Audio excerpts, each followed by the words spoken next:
and we're kicking off another episode of Chronicles, and we have our first special guest ever on the podcast.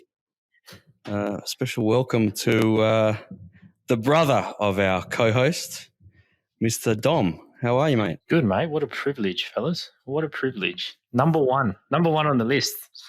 I feel like the meat in the brother sandwich here. I have to put that on my LinkedIn as my achievements. All right. All right, and of course the one and only Mel. G'day. How you going? Not bad. So you got your brother on the opposite camera there in a couple rooms over. Yes, he is. Mm-hmm. I hear enough of him screaming every day, so it's a nice change to do it through the headphones as opposed to actually through my bleeding ears. Jeez. Thanks. You've been here before, Simon. You know what the conversations in the office are like. Well, the other day there, I didn't get much work done that day when I came in. We had the raucous atmosphere going in each of the offices, and then it was lunchtime. The beer, the bread, the prosciutto, the cheese. It was a good day. It's called life, Simon. The suppressor. You should do it more often. But I don't know how you guys get any work done in that place, I tell you what. I always said, wouldn't it be nice to go to a pub that had you have half a pub where you buy the beer and the other half would be like a continental deli. So you order your beer and then they pull down a sausage, slice it up for you. That would be something. Maybe that's could be our next business venture. Maybe. I think I need a bit more in depth there. They're just the outline. We need to come up with a strategy. Yeah, I think so. I just feel like I could definitely order an antipasto platter if I went to the pub. I'd be all over that. All right, Mr. Dom. Now we've been talking for a few weeks about getting you on as our first official guest. Mm-hmm. Now, why don't you introduce yourself? Because all your Calabrese cousins will know who you are. But that's true. So our wider audience of loyal fans would love to know all about you. So let's go. The umpteen listeners. So I am Dom. I am Mel's younger brother. I work as an accountant as well. So I've been working with Dad for 13 years now. So dealing with the government, which is always fun. But it's pays the bills, mate. What can we say? It's always also handy because no matter what industry you are, everyone always needs an accountant. Yep, and everyone pays tax. Mm-hmm. That's it. So definitely a handy. What else we need to know? They're the major stuff. Avid AFL fan, avid soccer fan. So much similar to you boys, actually. We don't venture too much away from the similar teams, except the Roma versus Juve thing. But that's I won't hold that against you, Simon. Well, I didn't want to go for the easy option. Yeah, that's it. We'll just talk about our love of the Eagles. That'll be enough for us, eh? Yeah, that's it. But I thought make my sporting life a bit of a challenge by going for a bit of an underdog. Yeah. Nothing wrong with that, mate.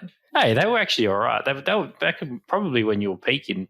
What was that, early 2000s? They were actually very, very, very, very good. They have their peaks and valleys. Their peaks are never quite high enough, and the valleys are never that bad. But was that 2000? Was it 2001? Was that the one that they won it? Was that the one? 2001 championship. Was that the one that went to the last week? Or was that the one after? They were 9 points clear at some point during the season, and Juventus kind of clawed their way back. Mm-hmm. But then the last week of the season, they were 2 points clear. I remember that. They needed to win to obviously secure it, and they did. Yeah. Those are the days, eh? Yes, those are the good old days. They probably should have won another 2 since then, but they always manage to blow it when they get the opportunity. But anyway, all right, what are we talking about this week, boys? I don't know. What is there to talk about this week? I don't know. Besides the AFL Grand Final going to Brisbane. Oh, well, yeah, it's a good one to start on, I suppose. Is it? It's no surprise, really, is it? No, I don't think it was ever a surprise, to be honest with you. No, I don't think it was. I mean, I think obviously Perth and Optus Stadium would be the more ideal place, but it was never going to happen. The government never wanted it. So that's in a nutshell. That's what I feel. The government didn't want it, so he didn't come. So we were chatting about this earlier during the week, and I was saying, look, I always thought it was going to go to Queensland anyway. I never thought there was any doubt in that. What I don't approve of, though, is I have no idea why the AFL has to give compensation to the Victorian government for them not being able to meet their part of the contract. That's just baffling. That is crazy. That is ludicrous. You can't perform, and you still get paid in the contract. What is that? That is crazy. And to extend it by another year, I was like, wow, that's just, I don't know. That's just ridiculous to me. So it's what, 51 years they get instead of 50? Yeah. So they haven't actually lost anything. They get an extended contract. I was like, how does that work out? And what they also got apparently they get to host 2 of the next 3 drafts or something, but I don't think that's really that major. Oh, and they also get more games this year. Next year, sorry, more games during the season. But that one I'm not really that fussed about, because really that just means that they'll have less games at Etihad or Marvel now, sorry. Less games at Marvel and more at the MCG. And basically that's the AFL saying, well, they own Marvel now anyway, so they're just losing out on some revenue there to give it to the MCG. But I don't think they should have extended the grand final for another year. That's ridiculous. Yeah, that's pretty sad. You reckon in our lifetime we'll see an AFL Grand Final outside of Melbourne? Nope. Well, when's it to? 2058? 2058, yep. Yeah, so I'll be 79 years old. I don't think so. I'll be lucky to make it past 65. There you go. Oh, come on, Mel. Give yourself some credit. I reckon, he does say that often. Very pessimistic view of life sometimes. Well, maybe if you tone down the beer, the vino. Yeah. I don't know. No, you'll be right. It's probably the cholesterol from the Italian sausage. I think it's probably more likely to be just the one the other day. I think. Well, there was a bit of oil in that one. Yeah, it was good, but it was good. Delicious. No, I don't think it'll ever. Do you actually? Do you know what? It'd be interesting to see in 15 or 20 years, like after you've had another 15 or 20 years at the MCG, the chirpiness of the interstate teams, whether they will kind of start pushing a bit harder for it to happen. Well, I don't know. I think for anything to happen, the interstate teams need to get together and kind of try and gang up on the AFL to wrench it away. At the end of the day, contract's in place, and I don't know if anything can be done about that until that expires. But I would say that there's probably already a plan in place to get that extended at some point anyway. Yeah, it's but I say it all the time. I'd love to see the interstate teams threaten to break away and form their own league, and then see which Melbourne teams would try to come across as well. Mm. I mean, it's happened in other sports, hasn't it? That teams have formed breakaway leagues. It happened in rugby league here in Australia. Yeah, Super League. Yeah. Really? Okay. Don't you remember when it was the ARL back then? What was it, about 25 years ago? Then it broke away. Right. Well, yeah, the ARL does ring a bell. But ARL, then there was Super League. Yeah. Mm-hmm. So when the Western Reds were around. That's when the Perth Reds, or Western Reds, and then went to Perth Reds. Yeah. What about Western Force? They still exist? They're back in this year. In the Super 14? Yeah, because of something to do with COVID or something. Yeah, I don't kind of understand how that structure works, because now they're in they went to that world format, so they had to drop a team. Then because this hit, they went back to country formats. And then I don't know what's going on there, because they got some terrible marketing, because no one even knows what league they're playing. I don't know. I never hear about them. I've got no idea. Actually, on that as well, now talk about terrible marketing in sport, right? Now, A-League Grand Final was on last week. I didn't see a minute of it. I didn't even know it was on. Mate, no one even knew that the league restarted. Yeah, I didn't see a second. I mean, look, I've said it before that I don't follow the A-League anyway. But let's say if Perth Glory had have been playing in the grand final, I probably would have watched it. Yep. No one even knew that they were playing a semi-final last week. They played last Wednesday night, I think it was. Yeah, they did. Was Glory in the semi-final? They played semi-final. Yeah. They lost to Sydney 1-0. 1-0. Where was that? 2-0. Where were they playing these games? 2-0. That one was in Sydney. I had no idea that was going on. I was like, whoever's in charge of marketing at the A-League is doing a really poor job at it, because I had mates who actually follow A-League that didn't even know the A-League was back on, and they're actually followers of the A-League. So I can only imagine the general public would have no idea that the A-League was on. There was, isn't that the guy in charge? Wasn't he the former from the from the rugby league, wasn't it? Oh, yeah, what's his name? David. I can't remember. Gallup. Gallup. That's it, yeah, Gallup. That's yeah. No, it's just shocking, man. I was like, how do you have your league back on and be coming into your grand final? So who won the Sydney? Yeah. So that's 2 in a row they've won. Is that right? Yep. I do know my stuff. There we go. Yeah, they won. And what was the 1-0. score in the final? 1-0. 1-0. 1-0 was the final. Yeah. Yeah. So who did they beat? Melbourne. There's 3 Melbourne teams. Melbourne Heart. No, well, it was Melbourne City, but they played in their Heart outfit. Yeah. Why? Throwback, because they're blue as well, so they had to put their away strip on. Right. So they put their old Melbourne Heart strip on. I actually kind of like the old Melbourne Heart strip, but they obviously were wearing that as a. So that's the white and red stripes. Yeah. I've got a white and red striped soccer shirt. Sunderland. Oh, Messina. No, it hasn't got stripes. So I bought a Sunderland shirt. Oh, that was it was for charity. Yeah, 100%. It was a charity. Yeah. Although would not have expected to hear that from you, Simon. I'm not going to lie. Well, it is the only English football shirt that I've ever owned in my life, and probably will ever own.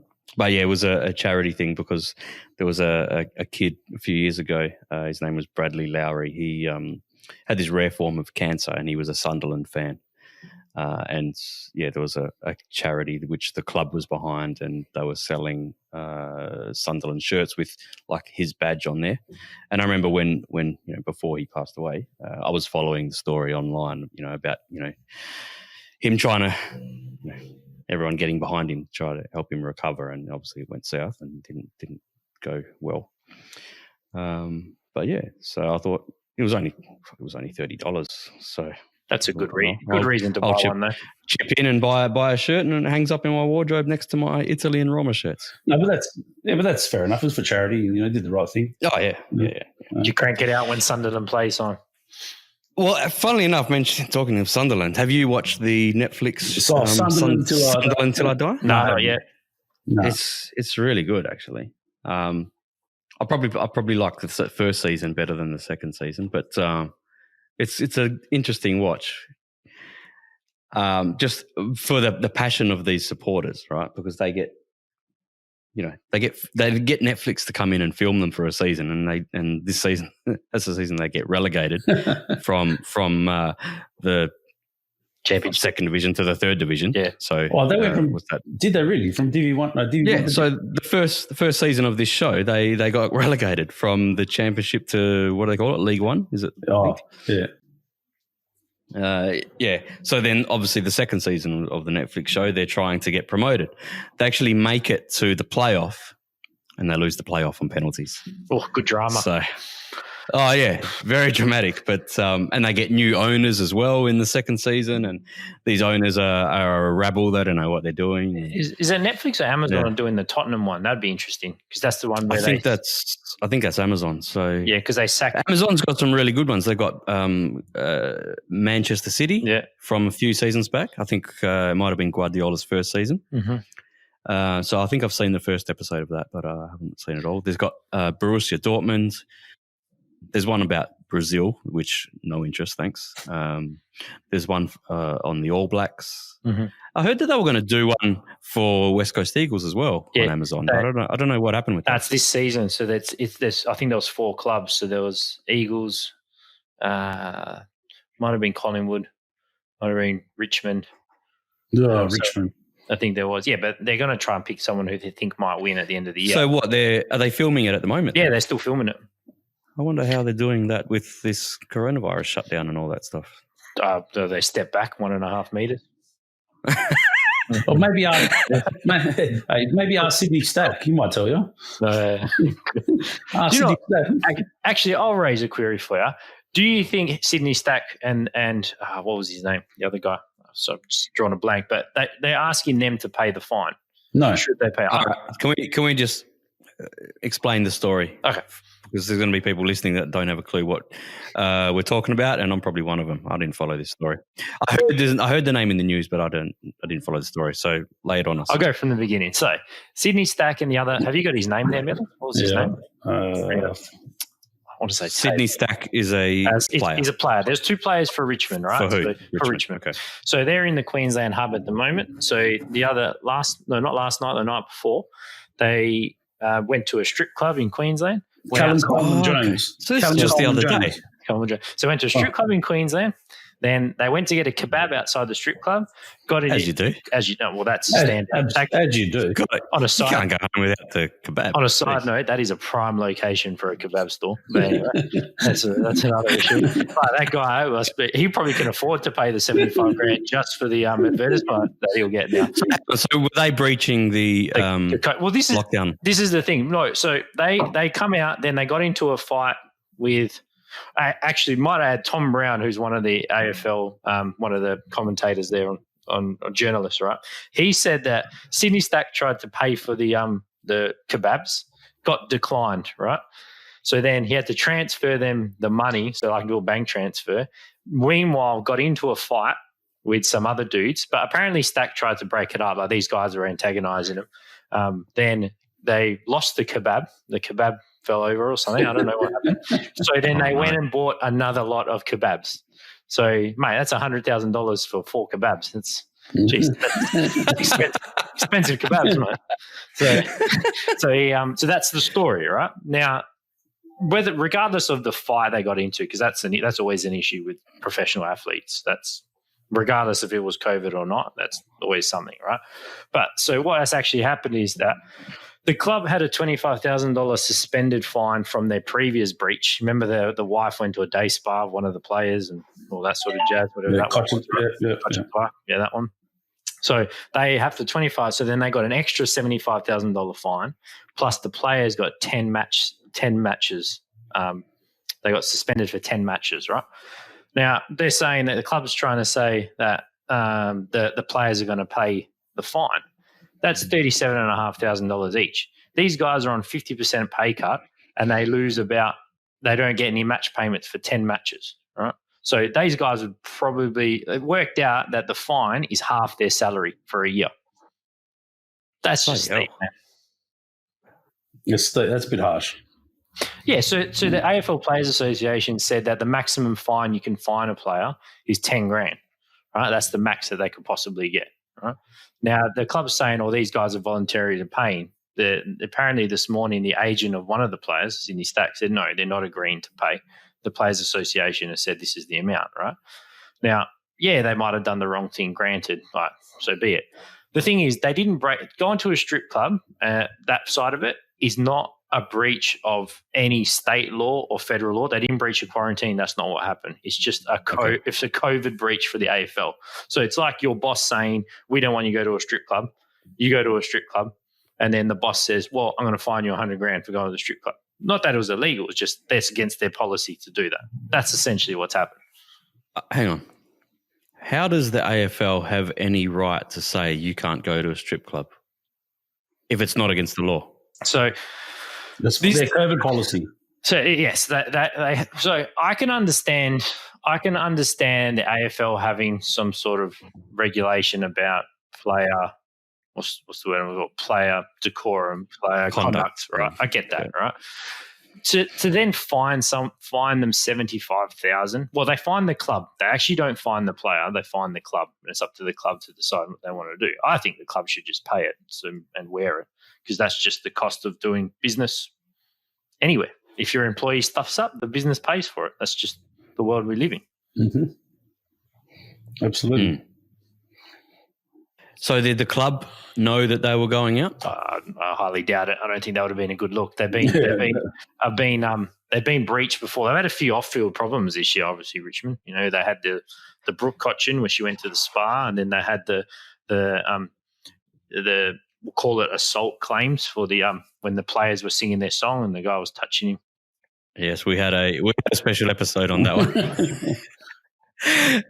Mind you, our discussion on that was probably about 1 minute and 15 seconds. That's all, but it was enough to give us a good laugh for the next week. That was definitely funny. And I find it funny that like it's moved. That was an assault thing. Them saying, that's in a way of sexual assault, almost quasi, right? And I was like, well, I mean, maybe the guys are just comfortable in their sexuality that they don't care that the other bloke is touching their ass. but that doesn't get discussed. It's only the assault part that gets discussed. So I'm like, mate, maybe how did that situation finish up anyway? Were there they said sorry disciplinary action, or that was it? Sorry, won't do it again. Moved on. Like, of course, was going to happen. As if what are you going to do? Find someone for like patting someone on the ass? Like, I mean, exactly. It's Mel, if you don't shut that computer up, I'm going to reach through the screen. Can you mute it? Mel, there's nothing on my computer. It's making noise every time we do this podcast. You got that bloody thing dinging in the background. Okay, mute the bloody. I've got nothing there. Anyway, all right, keep looking. So in the end, 100 grand for kebabs. That's pretty much the story. Brilliant. How's that? Imagine like any other 21-year-old, that would be such a non-issue. But for an AFL player, that's the. Man, I hope that kebab they can still taste it. Oh, that it was that good. Still seeping through his pores at this point, eh? Like you'd hope the garlic sauce was still lingering. You'd want it to be better than like Nolamara kebabs, that's for sure. Great kebabs. I love it. Great kebabs. Haven't had one for a while actually. Seriously, prime down that way. Seriously, prime real estate. But I have a kebab store outside a strip club. That's some epic market research for saying it. Brilliant. Guaranteed clientele there. Oh, mate. You get hungry when you're at the strip club, slipping your tip in dollars. Mm-hmm. Well, you should have just enough left to buy a kebab. That's what you got left. I wonder if they accept tip in dollars and then go and swap them back and them in next door. Yeah. Richmond, eh? Bloody Richmond. I haven't prepared anything for this week to talk about because I've been I left work last night at 10:30. That's good. Website problems, bloody hell. So I'm actually supposed to be fixing website issues right now, but it's podcast time. Yeah, so. But now the grand final there. But besides that, what are your thoughts on Queensland hosting it? I mean, I can understand why they did it because the Brisbane Broncos are shit this year.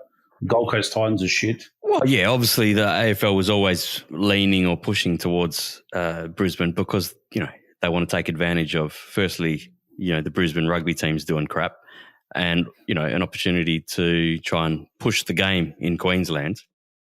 Waste of time if you ask me, right? Because they don't care. No, they don't care at all. It will only, they'll would have jagged it. It will only come off if Brisbane make the grand final, right? Otherwise, no one's going to care whatsoever. Yep, I agree. Okay, because if it's I don't know, Geelong versus Port Adelaide, Geelong versus Eagles, grand final, no one in Brisbane's going to care. No, imagine if it's a Port Adelaide West Coast grand final. So the West Australian team and the South Australian team playing in Queensland. Mm-hmm. That would be brilliant. You know what? I'd love that. Firstly, a big, give the birdie to the AFL, and the AFL doesn't get the much fans there as well. They'll be giving tickets away for free, probably to fill spots. Oh, they'll definitely fill the stadium, but yeah, they'll give it all away for free. What else are they going to do? But why couldn't it be? It was never going to be over here because the government didn't want it. But why couldn't it be Adelaide? Well, Adelaide probably another deserving. Footy town. Mm-hmm. Absolutely. More so than Brisbane. And Adelaide Oval is apparently a very good oval. So was Adelaide trying to get it? Yeah, apparently the backup, you're saying, goes wrong in Queensland. Okay. Well, they should have been the one to get it then. Mm. And Port Adelaide's on top of the ladder. Although I think with the South Australia, I don't know how helpful. It seems to be that the government there weren't exactly going out of their way to help. So I'd say it's more. There's more. It's more based on reward for effort. It seems like why they've chosen to give it to Queensland. But in saying that, in South Australia, the players didn't have to quarantine, which was a big difference. So they could have flown straight from Queensland. Well, over here they wanted them to quarantine for a week, wasn't it? Yes. Yeah, 7-day hard. So Queensland don't need to quarantine. No, South Australia didn't have to quarantine. And South Australia didn't have to quarantine. Oh, God, it's hard to keep track of all these bloody stupid regulations. So even if it did come to WA and they're quarantined for 7 days, How could they have the parade? Explain all this quarantining when you're crossing borders and that kind of type of thing. And then you look at Europe. Travel is pretty much open in Europe, isn't it? Yeah, it is. And you're crossing country lines, country borders, let alone state borders over here. God, they've just gone really hard line over here, haven't they? It's just... Yeah, but they're still, like, Europe's gone, like, France is having 7,000 cases a day again. Same amount of cases they had when they were peaking. Really? Yeah, but the deaths have come down a lot. The deaths have come down, but that's going to happen because treatment's going to get better. Like, you think that after time you'd figure out what works and what doesn't work, at least to a certain extent. Something like, I'm pretty sure the stat was in July, back in July, I think you were 4 times less likely to die than you were in April if you caught COVID. So it's obviously gotten better over the time, but still, like, you don't want 7,000 people a day catching. That's quite a lot of people. Like, really, that's quite a few. It's not India numbers, but still a lot. Well, is India the worst country at the moment? India's got, look, yesterday, 87,000 cases. New cases yesterday. New cases in a day. Wow. Yeah, it's pretty bad. Well, it's a country of, 1 billion people, close to it. Probably more. Worldometers list them as 1.382. There'll be more than that. 1.3 billion people. Yeah. In India. I reckon it'd be probably more. That's probably what they know of. Well, I was going to say that's documented. About, imagine how many wouldn't be. And China's about 1.3 or 1.4, but there's probably a couple 100 million that aren't documented there. But then you got to remember, you've also got Pakistan next to India. That's got 221 million people. You got Bangladesh. It's got. There's a lot of people. 250 million, is it? Or is it something like that? Crazy, yeah. Bangladesh. Oh, sorry. They reckon 164 million. Sorry. Is that all? Sorry, my mistake. Mm. You also got Sri Lanka is another 21 million. So that looks midget, which is basically Australia next to them.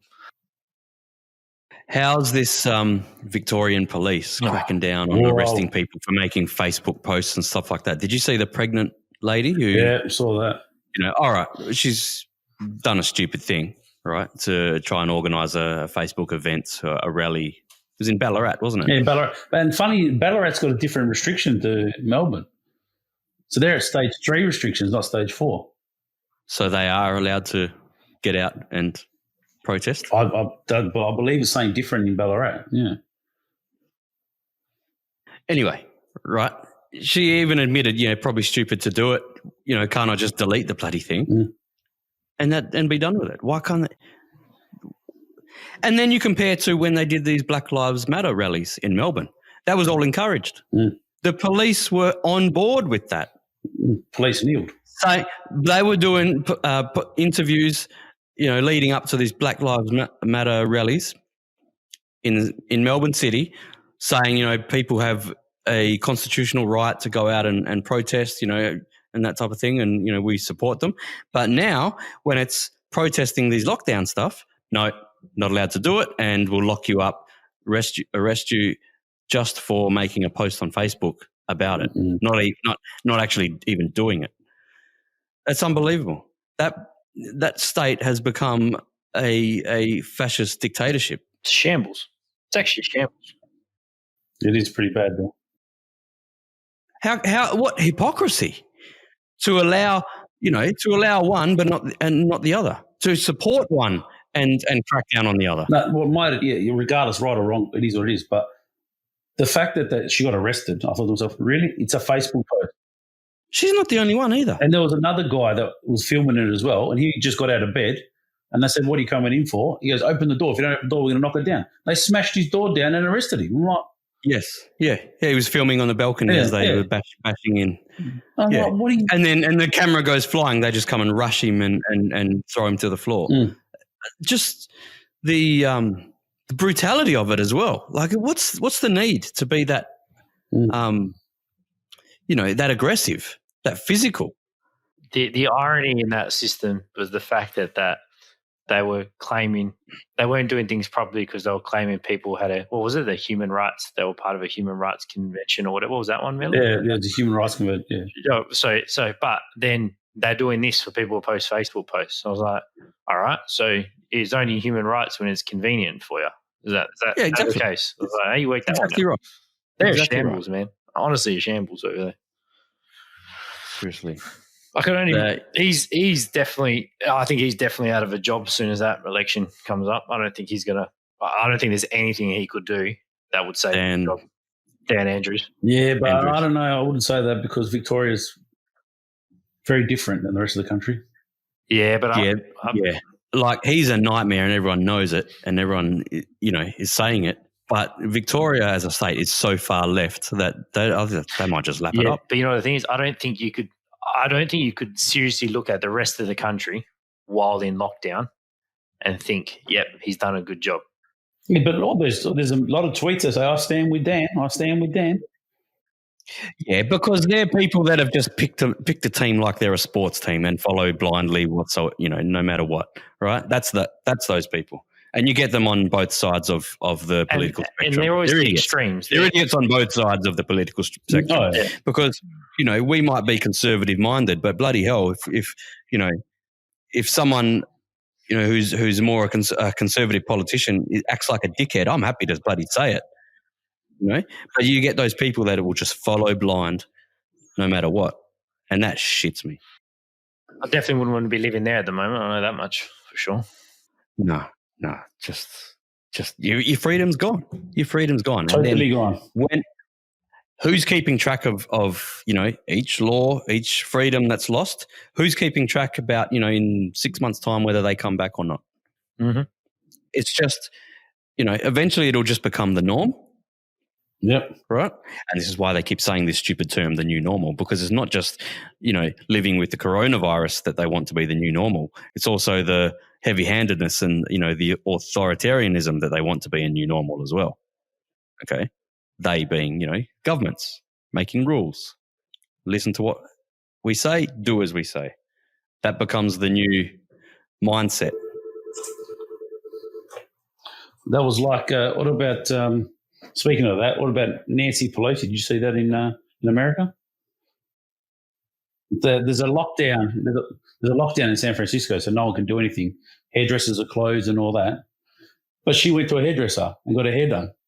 And the owner of the shop's like, hang on a minute, because apparently the owner subleases a chair. The hairdressers do that. They rent out chairs. So she rented it. Then the person who rented the chair told Nancy to come in and get her hair done. So it was all right for her to get her hair done. But the owner of the salon dobbed her in. No. The owner of the salon, yeah, well, pretty much, because they're closed. We're not allowed to open. But for Nancy Pelosi, it's all right. She can get her hair done. Yeah, but everyone is equal, Middle. Just some are more equal than others. It's no different to the guy in New Zealand, the health minister. You're not allowed to do anything, and then he drives his car down to the beach and starts riding his bike around. The same thing. They're like, man, you tell everyone else you can't do it, and then you go and do it yourself. But that's always been the case. It would circle back to the AFL, right? You're not allowed to travel for anything, but 400 people from AFL employees have gone up to Queensland in this hub. But you want to travel interstate because there's a funeral of a family member or things like that. Forget about it. You've got to make an application and send a Hail Mary and then get rejected, basically, because it's never going to happen. It's bullshit. Because Queensland hospitals are for Queenslanders. Yeah, that idiot. Jesus. That's a disgrace. I can't believe she even said that. A hard lock border, and then all of a sudden, 400 people come in. That's all right. It's different. AFL. But I bring this up with you all the time, Mel. The only people she cares about saying that to is the people who vote for her, which is what they want to hear. So McGowan's the same. Palaszczuk's the same. Dan Andrews are probably thinking that, whether what he's saying is actually resonating with his people. Or that's exactly. Story. They're happy to look like idiots to people from other states because those people are not their voters. That's right. Right.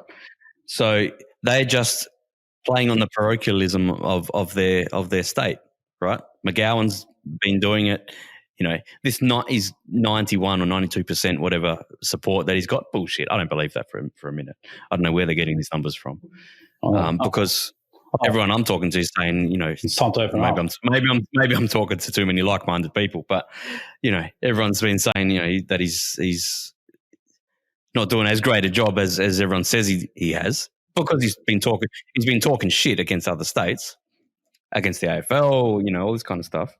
But at the end of the day, the job he's done, I could have done with my eyes closed. Yeah, shut it down. But you know what I mean? Just to shut a border and just keep it closed and make no exceptions. Well, no exceptions that they publicise anyway. Anyone could have done that. Yeah. What do you think about the West Australian newspaper? What a rag that's become, hasn't it? What was the headline? Is it today's headline? Let's have a look. I've got to bring it up. Yeah, it's a shit rag.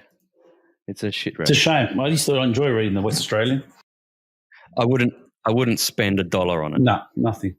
And it's a shame because I'm sure there's good reporters that they haven't made redundant yet that are still there. But it's a shame for those ones. But there's a lot of tabloid bullshit in the West Australian newspaper. Look at the front page. A caricature drawing of McGowan.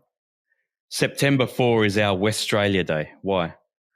Because it's when Canberra finally conceded our state is special, our economy is special, and we should dictate our borders.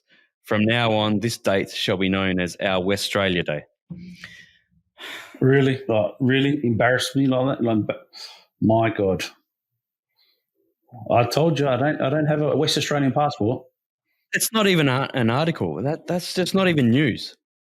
To whatever sells the newspaper, Simon. How does this sell? Like, if I walk past that in the news agency and I saw that, I'd be like, are you serious? But you're forgetting, who buys the newspaper, but? Boomers. I don't know.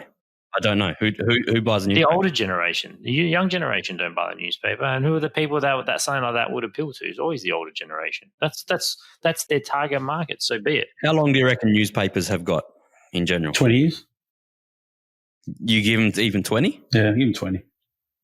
Mate, they're gonna stumble to 20. I tell you what, and deservedly so. Yeah, like that's I don't deserve. But you look at the online rag. What are they? Perth Now. That's theirs. What an absolute schmozzle of a website. Well, Perth Now, news.com.au, they're a disgraceful tabloid. It's pathetic. I mean, there's more about. Actually, I didn't. Dom said he told me, and I actually didn't notice before. But now I started looking at it. It's all about influencers and who cares? Exactly. Yeah. How many Instagram stories people put a post on Instagram or something and they put it as a story on news.com.au or Perth Now. It does my head in when I see these things. I can't believe it. That's how they make money now. So they're generating money because the influencers' PR is paying the newspaper to run the article. Oh, it's so obvious when there's a paid story. Like the other day, that buddy Jem Wolfe, I don't get the fascination. But anyway, Jem Wolfe was on there and the article was about her and she's got a blue Mustang. That was it. She bought a blue Mustang. And I was like, this is on the news. So the article was about her making an Instagram post about her new car? Yeah, she bought a blue. And I was like, is that the article? That's it. That was literally what the article was about. And this is where I was mentioning it to Mel. I was like, man, they're pushing off B-grade celebs and stuff on there. He's actually getting frustrating now. He's like, oh, here we go. I'm just scrolling down news.com.au. Another one about Adele's transformation. Mm-hmm. Wait till you see the Constance Hall ones. I was like, mate, no one even knows who this woman is. Why do you keep giving her? Why do you keep giving her airtime? Far out. Which I don't know who she is. So exactly. Good. Keep it that way. You don't want anyone you know to be following this type. She's a bogan trash. That's what she is, and plays on it big time. She was on Big Brother, apparently. Wouldn't even know. She gets mentioned in every article. Apparently. Didn't know that either. Apparently it's in one of the articles there. So I was like, of course. That's it. Look at these headlines. Mum kicks $3 drink habit for bikini win. So you know how you say newspapers don't exist, they probably won't exist, son, right? So you say that. One or two will exist because it seems to be what's happened all the time. So the fact that records still exist, the fact that, things like old style stuff still does VHS doesn't exist. No, but see, that's the thing. I think there will always be that level of people who want to be like, oh, it was so much better back then. Like you have that nostalgia thing, and it will keep it alive. Why would it always exist? Like take a 15-year-old, whether it's male or female, a 15-year-old kid these days, right? When are they ever going to be an adult wanting to read a newspaper? No chance. Yeah, you've missed the novelty, but so okay. This is another example I'll give. I actually reckon later down the track, somewhere along the line, right, there'll be something like we kind of similar to a video store will start again, similar, like where you go somewhere, that something like that will exist, right? Only because you'll go through the novelty factor of it. Now, there is something nostalgic. Like, honestly, there's nothing like going when you were young and you went through a video store and you go through all the videos, you pick one out. It's not the same on Netflix. It ain't the same on Stan. That doesn't exist, right? That oh, cool, I get to go to the video store kind of thing, right? So whether they come back, there's always, I think, people want that sort of reminder, like back in the day, this is what it was like. And that's why I think it will exist. Will it prosper again? Nah, never. It's outdated. It's dying, right? Will it survive though? So it'll become a fad for a few months. Yeah, it will. It's no different to records. Like, think about records. Like, seriously, have you got a record player? No. No. I don't have a record player, but people buy records. I don't know who's doing it, but somebody's doing it. I haven't even bought a CD in years. No, they don't even exist anymore.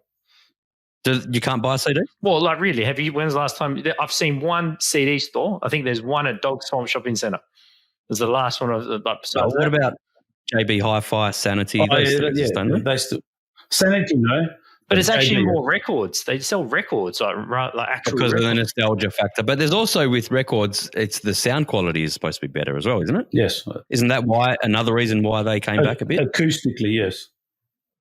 I don't know how that would be possible. I can't pick it. My ear doesn't pick it. Right. I'm happy with an MP3 file on a computer or on my phone with headphones. How could an analog signal be better? I don't understand how it could be better quality than a digital. I don't know. That doesn't make any sense to me. I don't know. It does. Records do nothing for me. Great for people that love that stuff and that are collectors. Good on it. But you ask a muso, like the old style amplifier with the valves sounds better than the new style for some reason. Like my father's got some old amplifiers with valves, and one of his godsons said, "Oh, don't ever get rid of them. I want them because you can't get them anymore. These old valve, because of the sound it makes." I'm like, okay, whatever it is. I mean, I went through a phase, some time back of trying to get buy CDs of my favorite albums, my favorite artists, right? Bruce Springsteen, obviously, and I didn't. I don't own every. I don't own every CD of his that he produced. When he puts something new out, I buy it, but I haven't gone, through the back catalogue of his stuff. I mean, I've got it all digitally, but I don't have everything, physically of his stuff, right? Or of any artist. So I don't know. Is it even worthwhile? Because I found that I was buying these CDs, but they were sitting in the drawer, and I was just listening to it from my phone or computer or whatever. Well, that's the thing. Spotify has ruined that sort of aspect of it. But they've all jumped on board. Right. I remember when Spotify came around, Gene Simmons from Kiss railing against Spotify, right? So, on a rant saying, how it's ruined the music industry and that type of thing. Kiss promotes Spotify like there's no tomorrow. Yeah, but it's money. They're probably getting technology, mate. It's no different to Uber Eats. Macca's and Hungry Jacks and all that wanted Uber Eats at the beginning, and now it's a platform everyone uses. That's just technology moving along the way. Funnily enough, I don't use Spotify. I've got it on my phone, and I've very rarely even opened it. By the way, we're available on Spotify. I should add that. But Chronicles on the fly.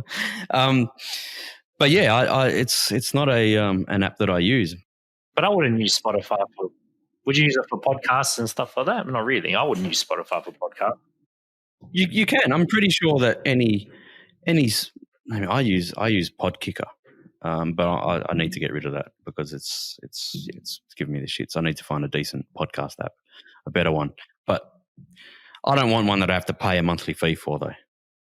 Right? I do. Having said that, I do have YouTube Premium, which gives you YouTube Music app, which I find is very similar to Spotify anyway. All the music that I would listen to on Spotify is on YouTube Music. Yeah, it is, and that's a good app. I like that And I also got Amazon Prime, and that's got its Amazon Music app as well. So I've got the choice of YouTube Music, Amazon Music, paid versions, or Spotify. I've got the free version. And, of course, I very rarely listen to any of them. You must be the only guy that's paid for YouTube Premium, but like you're the first person I've ever met. Do you know how good YouTube is without commercials? Yeah, I could imagine that. Because on my TV at home, YouTube is used probably more than, easily. It's used almost every day. I've got my 3-year-old who just plays Blippi and Blippi. all these cartoon stuff, all the kids stuff. She plays it all through YouTube. She's better with YouTube than I am. Yeah. So I thought I'll pay for it, and then she doesn't have to sit through advertising. I don't want my kid being advertised through to. Just funny about that song that when my kid watches, because if you watch ABC Kids, there's no adverts either. There's actually no adverts on. And that's the other thing. Well, right? So she switches between YouTube and ABC iView or ABC Kids, right? Because she loves Bluey and all that. Have you actually put it down when there's actually commercials like we used to deal with commercials? My daughter doesn't know what to do. She's like, "Well, what's this thing?" Start in. I'm like, very rarely. I suppose maybe if we've got Foxtel on. Yeah, it's foreign to them, and I was like, man, that's such a normal part of my childhood. Free-to-air TV is rarely on in my house. Speaking, go back to YouTube. Well, I don't have YouTube Premium, but I did download an app called Smart Tube TV, which is actually YouTube without the commercials. Mm-hmm. So I've been using that now. Smart Tube TV. What? It's exactly YouTube. It's actually YouTube. So it backs into YouTube and just takes out the commercials. Yeah, if you use an ad blocker, the ads won't show up anyway. Well, how do you put an ad blocker on your TV? Well, on your TV you can't. But I got it on because I got a Fire Stick, Amazon Fire Stick. So I just downloaded this app, Smart Tube TV, and it was brilliant. You know what I mean? All right. Well, you've done a dodgy. No, it's not dodgy. I just used a different app. Oh, okay. It's just, yeah. Well, yeah, okay. YouTube Premium, I think, is $15 a month. I don't pay $15 a month. Let's just leave it at that. There are ways. Yeah. There are ways. We'll talk off air. Yeah. Well, if you had to pay for everything, though, it does. I do pay for it. But it's nowhere near $15. But if you've got to pay for Disney Plus, and you got Netflix, and you got Stan, and then you've got Amazon, like if you have to pay for everything. I've got Foxtel, right? I've got Optus. What's Fetch? Sorry. Fetch, yeah. And then Optus Sport comes through that, but I don't pay for that because that's through my mobile bundle and stuff. So Foxtel, Fetch, Netflix, Amazon Prime, or Amazon Prime Video, whatever it's called. Now that costs me $7 a month, and it's worth every cent, right? And I'm not talking about for the that's for deliveries and stuff, yeah, because I've with that I've got a bunch of subscriptions, okay, and you get it cheaper than standard rates. So you just set like nappies, right? Big nappies, buy them in bulk, come every maybe second month. You can set the frequency of when you want them delivered, and I've compared prices, and it's definitely the best price. So what app is it? Amazon. You buy it through Amazon. So I've got a subscription that Amazon sends me a big box of 48 nappies or whatever it is for my kid every month or every second month, whatever the frequency is, and that works out cheaper than buying it at the shop, at Coles or Woolies or wherever. Because when you get a subscription, when you subscribe to a product, you get a 10 or sometimes 15% discount to Amazon's rate. So Amazon generally is well, not always, but sometimes is cheaper anyway. But then with the subscription, you get the 10 or 15% less as well, plus free delivery. It's so you don't have to buy anything that's bulky. Toilet paper is one, right? Anything I buy big packs at say a month or 2 months apart, and it's delivered to my door, so I don't have to carry these things to my car in a shopping centre. I get it cheaper than normal shopping centre rate. This is the future, mate. I don't know why more people aren't doing it. So that $7 a month for the Amazon Prime subscription pays for itself easily with all the products that I get a discount on. Yeah, so Amazon Prime subscription gives you TV, I assume? So yeah, it does. So you get TV and the Prime, so the free delivery over $39 or whatever it is. So the only reason I care about is to watch the Grand Tour. That's it. Get it for that. It's probably the one that actually Fetch is probably the one that I watch the least. But I probably watch Foxtel the most, then Netflix, then Amazon, and then occasionally Fetch. I could probably even get rid of Fetch. I'm going to get rid of Foxtel. It's useless. I just use KO. I just got the KO app and just do the sport, and that's it. I'm going to cancel my Foxtel subscription. It's just I'll be honest, I miss the box because I just record everything. That's what I'll miss. I'll tell you what, Bart, and you guys might not agree with me, but a shout out to ABC because their app is amazing. And SBS app is good too. Right. For the much flack the ABC get, for getting funded by the government and stuff, the fact that their app shits all over Channel 7, Channel 9, Channel 10's app, like actually shits on it. The ease of use, the access, the buffering. I was like, mate, honestly, you can put that on. Like the ABC Kids app, phenomenal. I do agree, yeah. I actually like the SBS one. I reckon that's really good. SBS on demand. Yeah, it's pretty good too. Yeah, it's good. That doesn't have ads, does it? Yeah, it does, but not much. Yeah. But this is what I don't get. How can ABC have an app like that and Channel 7's, I don't know if you've ever tried using it. Well, it's a new one. It's a new one now, but they just updated it. Mate, I was like, you actually are for profit and you're making money and this is the shit you're delivering to your clients, like your customers. It's actually shit.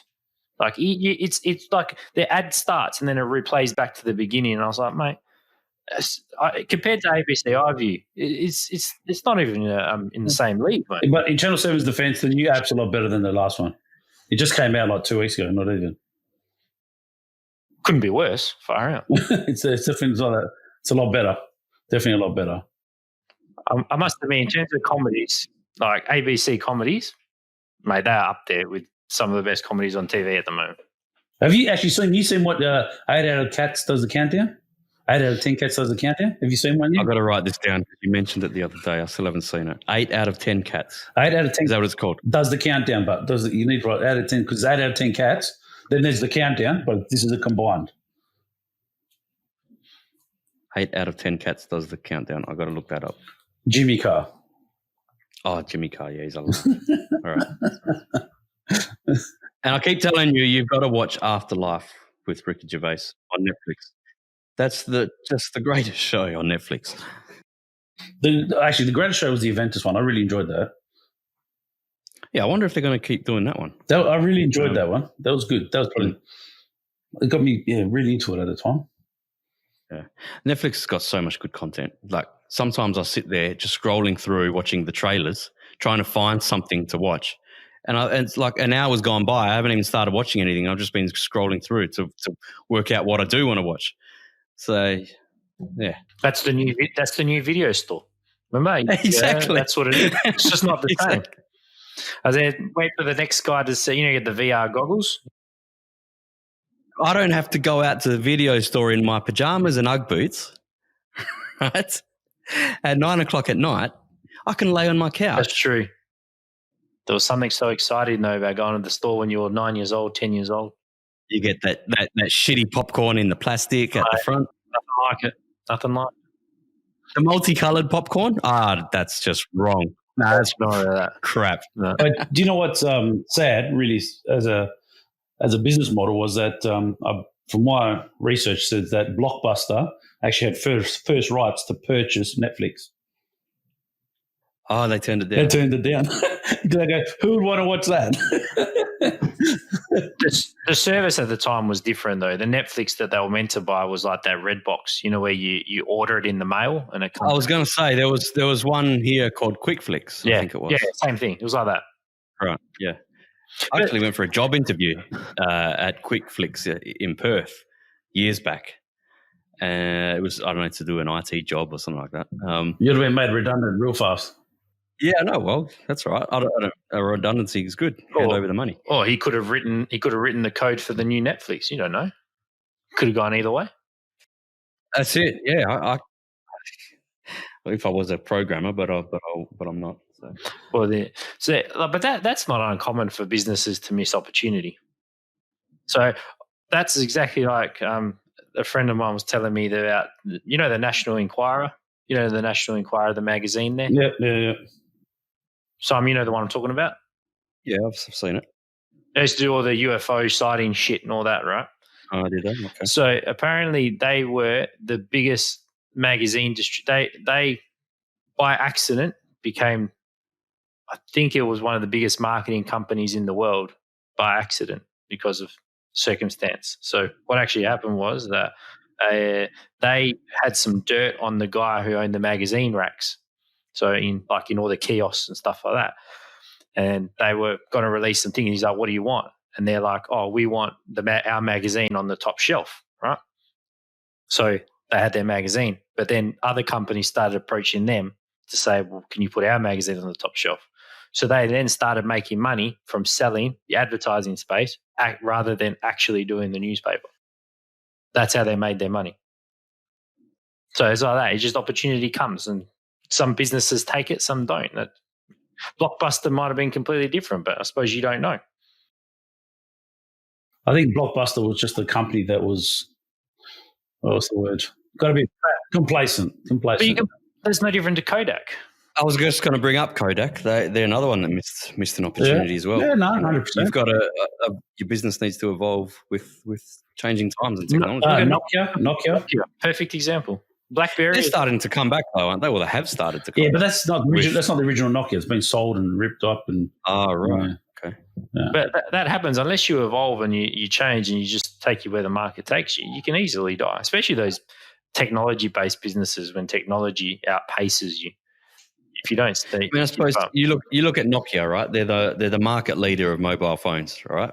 Let's call them dumb phones.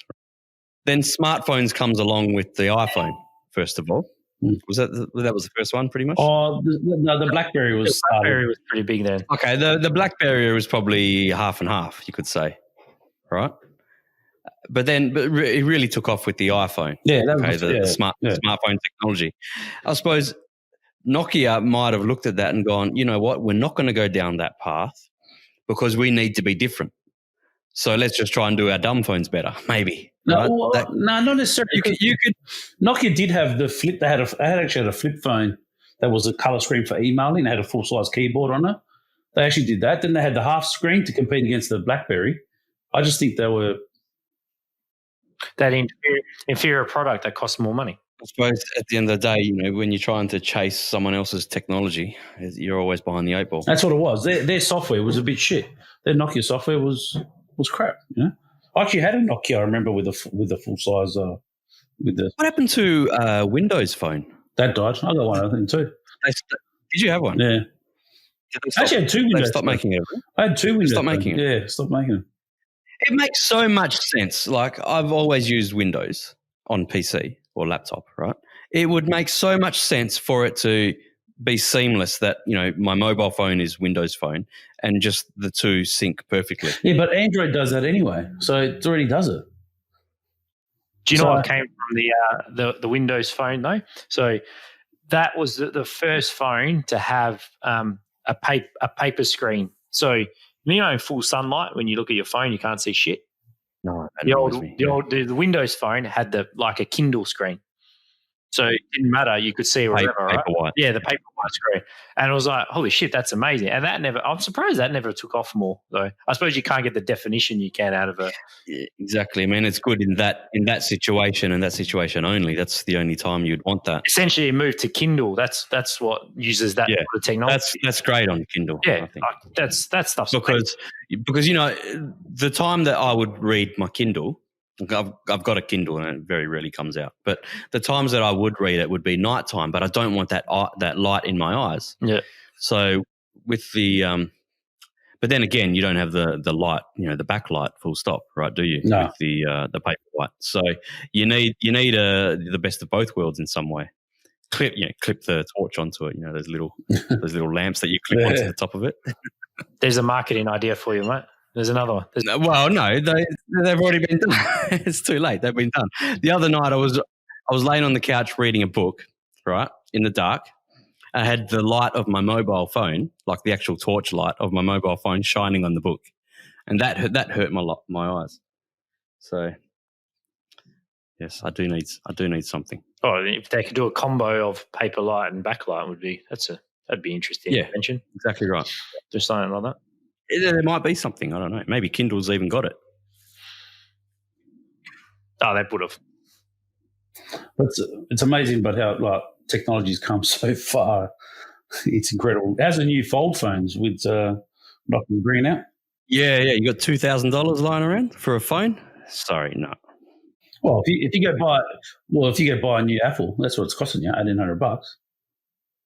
Are they really? Yeah. You buy top of the range. I haven't bought a new phone for probably 3 years, and I just don't see what for. Like the one I've got works fine, does everything that I need. I just can't see the point of upgrading for the sake of upgrading. I personally don't like spending more than $300 on a phone because I just think it's. Yeah, you're good at buying cheap phones, but then you're also chopping and changing your phones left, right, and No, centre. not really. The only reason I changed my last Oppo was because my daughter threw it and she smashed it. She dropped it and smashed the screen. You shouldn't have made her angry, Mel. No, sorry. I didn't make it. She dropped it. She was, but anyway. It was probably the commercials on YouTube. That's what it was, wasn't it? Can you just buy YouTube Premium, Mel? Bloody hell. I'll show you how to do it. And to be honest, what was the point? To get the screen replaced was like $240 or something. The phone's $300. Why would I change the screen? So, and I'm really happy with Oppo. I reckon it's a good phone. Besides being owned by the Chinese, but Oppo, is that like another Huawei? yeah, pretty much. Are they Chinese or Malaysian? They're Chinese, I think. Very big in Malaysia, bro. They're huge in Malaysia. Huge in Malaysia. Massive company. I like Samsungs. I've stuck to Samsung for many years. Just it's so much easier. I don't have time to learn how to use new devices. I just whenever I do, I probably change my phone every 3 or so years, and I just get the upgraded version of what I've already got. The last Samsung I had though. The Bixby button, I was like, nah, this just ruined the experience for me. Yeah, I just keep away from that Bixby thing. Nah. Sometimes you knock it, but they don't have it anymore. Can't turn it off. It was just, I was like, this is a shambles. Get rid of this. What is it anyway? I've got it, but I've never used it. Siri, the Siri. Okay. Did nothing. It was just an inconvenience. I was like, mate, you're not making my experience any better by adding this button. Just don't press the button. Well, but that's the thing. It was on the side so that you'd consistently, if it touched, boom, Bixby. It's far out again. And it was one of those buttons where it would always it would overtake everything. Oh, and you know what? When you're on the home screen, I'm just looking at it now. Yeah. If you swipe to the right, so the thing that comes up is Bixby, and then you've got to wants you to pain in the ass, mate. Sign up and agree, whatever. And the other thing about Samsung I don't like about their phones is the battery shit. Their battery is horrible. Well, I think their phones, Samsung phones now, you can't take the battery out. They're they're part of the phone. Yeah, generally, if they're all the waterproof stuff now. If they're all waterproof, you can't take the batteries out anymore. So I think the new versions are all 5G now. Yeah. So I don't want to buy a 5G phone until it's more common. Are you worried about? Just in case the conspiracy nut jobs are right, and I'm going to catch coronavirus. The 5G hits my house, so maybe I'm a bit at risk now at the moment, am I? Are you in a 5G zone? My house is in where I'm in the moment. Yeah, falls in a 5G area. Yeah. So I was like, compared to, I'd be very tempted to change my phone to 5G because my NBN's pretty shit house. I don't understand how my phone internet is better than my NBN. But anyway, that's $50 billion we spent on some high quality infrastructure. As much as people bang on about our internet being shit, which it is, people forget that our mobile internet is probably in the top 5 in the world. So, and it more than compensates for a shit NBN. Is it really? Yeah. Jeez. So, you forget that perspective. Yes, our NBN shit, but for the stuff that most people use, which is your phone daily and consistently, that is some of the best in the world. So we do bag our I suppose our government for giving us shit NBN, and in all honesty, it is pretty shit. But if you actually compare to what you're getting on your phone, I would rather have better phone internet than I would have NBN because I'm consistently using my phone. I mean, you can also hotspot from your phone to your computer if you need. And apparently as well, like if you do per megabyte, it's some of the cheapest data in the world as well. Don't a lot of plans give you unlimited download? Yeah, for free. Mine's 15 gigabytes, which is plenty. It's like I would never use more than 15 gigabytes in a month. On my mobile, I'm lucky if I use 1.5. Yeah, no, I use a bit on my mobile. No, I use a bit. Yeah, I do as well. Well, because it's because I'm always in Wi-Fi zones. That's why. At home or at work, it's only in between those places that I'll use the actual 4G. No, I'd prefer to use my 4G. So I actually reckon it's faster than the Wi-Fi that I get in most places. Well, at home, no, and at work, no, the Wi-Fi is fine on for mobile. See, my daughter, I got no problem. My daughter always uses my hotspot for. Well, you haven't got to this problem yet, Simon, but Roblox, the game. So I'm sure people who have 8-year-old daughters and 10-year-old daughters will understand. I've never heard of this. Oh, yeah, well, you will hear it. Come on, mate. You will hear about it when you're a bit older. Man, well, this is a perfect example of things coming back, right? Roblox. Shit, you know what Roblox looks like? Commodore 64 shit. Yeah, it's pretty shit. 8-bit. You know, like Minecraft sort of stuff? Looks like that. Yeah, I was going to say, is it something like Minecraft? Yeah. And you're like, man, it's gone back to this. You can pretty much, they do FIFA now where, each player has 10,000 actual hairs because they render it like that. But these kids are using Roblox, which is like 8-bit squares. And they use a hammer that doesn't go; it just goes up and down. That's it. So it's worse than original Super Mario. Oh, it's like that level. It's 3D, like you follow. Yeah, it's 3D, but just blocks. There's no angle. Remember the old Donkey Kong flip device? Donkey Kong flip. You had your two. You'd flip it down and up, right? So it had two screens. I remember the two screens. Donkey Kong. The two screens, yeah. Up and you open it. Yeah, you open it up like a mobile phone, I suppose, that you flip up. Yeah. They were awesome. I remember the good old days. I remember those little handheld games we used to buy. We used to have like the race car, and there was only one game. You could only go left or right, whatever it was. Remember all them? Well, they were the best, like the old Atari 2600. I used to love that thing, man. And I would Kung Fu Master. That was mine. I would clock that like 3 times over. I was so good at that. River Raid. Frogger. Enduro. You'd have the paddle. Oh, Enduro was the car race. You have the paddle. California Games. California Chopper Command. Did you say Chopper Command? No, Chopper Command. River Raid. Yeah, Pitfall. Jeez, fellas. Oh, yeah, Pitfall. Dom, come on, mate. Where were you? Far out. I was probably in nappy still, fellas. Far out. You were probably born with a Game Boy in you. Nah, I had Sega Master System, the first one. I had Alex the Kid, mate. Oh, no, I never played that. No, I see you missed it out. Alex the Kid was classic. Yeah, then we had Prince of Persia. That was another one. No, I didn't play that one. I see. I had like Mega Drive and then N64 and all that sort of, and then PlayStation. So I went through that period.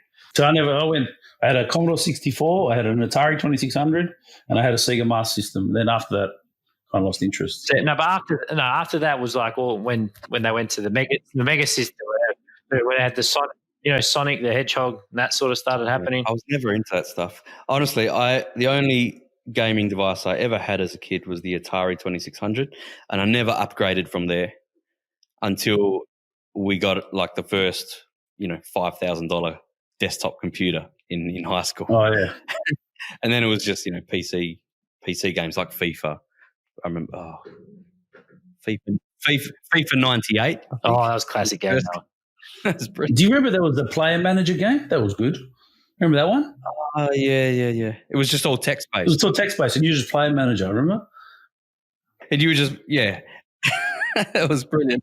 But what you could do is you could save your spot, and if you had a bad result, you could restart the computer and go back and replay that game and keep doing that until you win. And I would win the championship doing that. You just work out how to cheat the system. And and that's what the kids are still playing these days, still with the blocks, still doing the same shit. That's what Alex the Kid there. He got a rock, paper, scissors. it's always the same algorithm. You know what I mean? So you just got to remember what it was. So then you go through the whole game. It's always the same one. Oh my God! No, but I keep as much as we can. We try to keep the device out of my daughter's hands, like the device, the mobile phone. Mm. She's always, not always, but sometimes she tries to get it. But you know what for? She either wants to look at photos or YouTube. Mm-hmm. And I tell her, why do you want to watch YouTube for? You've got it on the computer. But it's just the novelty that she gets to watch it up close in her face, kind of thing. Yeah, my daughter, same YouTube. My older daughter's into these Roblox, but my younger daughter's into YouTube. YouTube's got some weird things on it, though. You do have to kind of pay attention sometimes because there's some strange shit going on. Oh, yeah. I monitor what she looks at because, you look at the history and I block channels that, if there's any. That's why the YouTube Kids app is good because it's only got the kids stuff. Well, I've actually, funnily enough, got the YouTube, normal YouTube, and also the YouTube Kids app. Both of those are on the TV. Because the kids one at least has sort of like they've okayed it beforehand. But the beauty about having YouTube Premium is I've set up her own account. Well, it's actually under my wife's account, but my daughter uses that as her account. So that's just all the channels that she likes. It's all the kids stuff, and it doesn't have to mix with mine because my YouTube account I use for business stuff, and things like that. So I don't want that mixed with bloody, Blippy and all this nonsense. My YouTube channels are Cold War.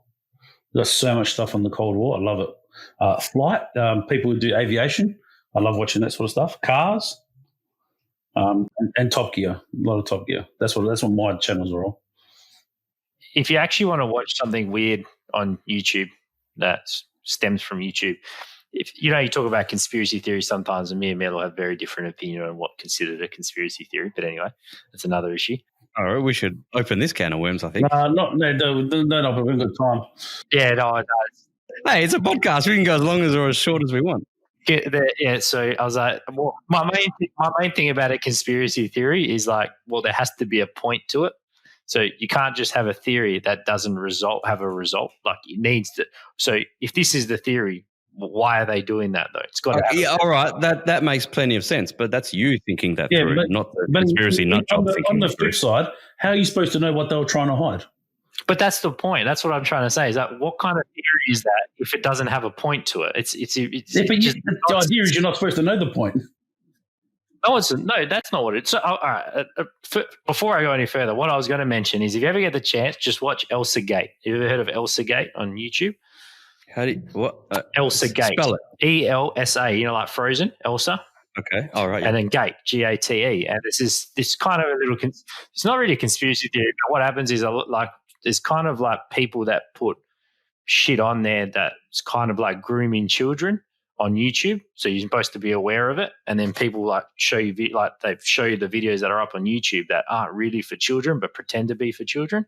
It's kind of weird, man. Like takes you into a bit of a rabbit hole when you're looking at it. And it kind of turns you off a bit to watching, like leaving the kid alone on YouTube. Because when you see some of the videos, you're like, yeah, that makes sense. But I'm pretty sure that's never come up on what my daughter watches, mainly because she's not watching it in her bedroom. It's in the living, the family room, right? So we pretty much see whatever comes up. And she mostly watches like official channels, like I mentioned 1,000 times.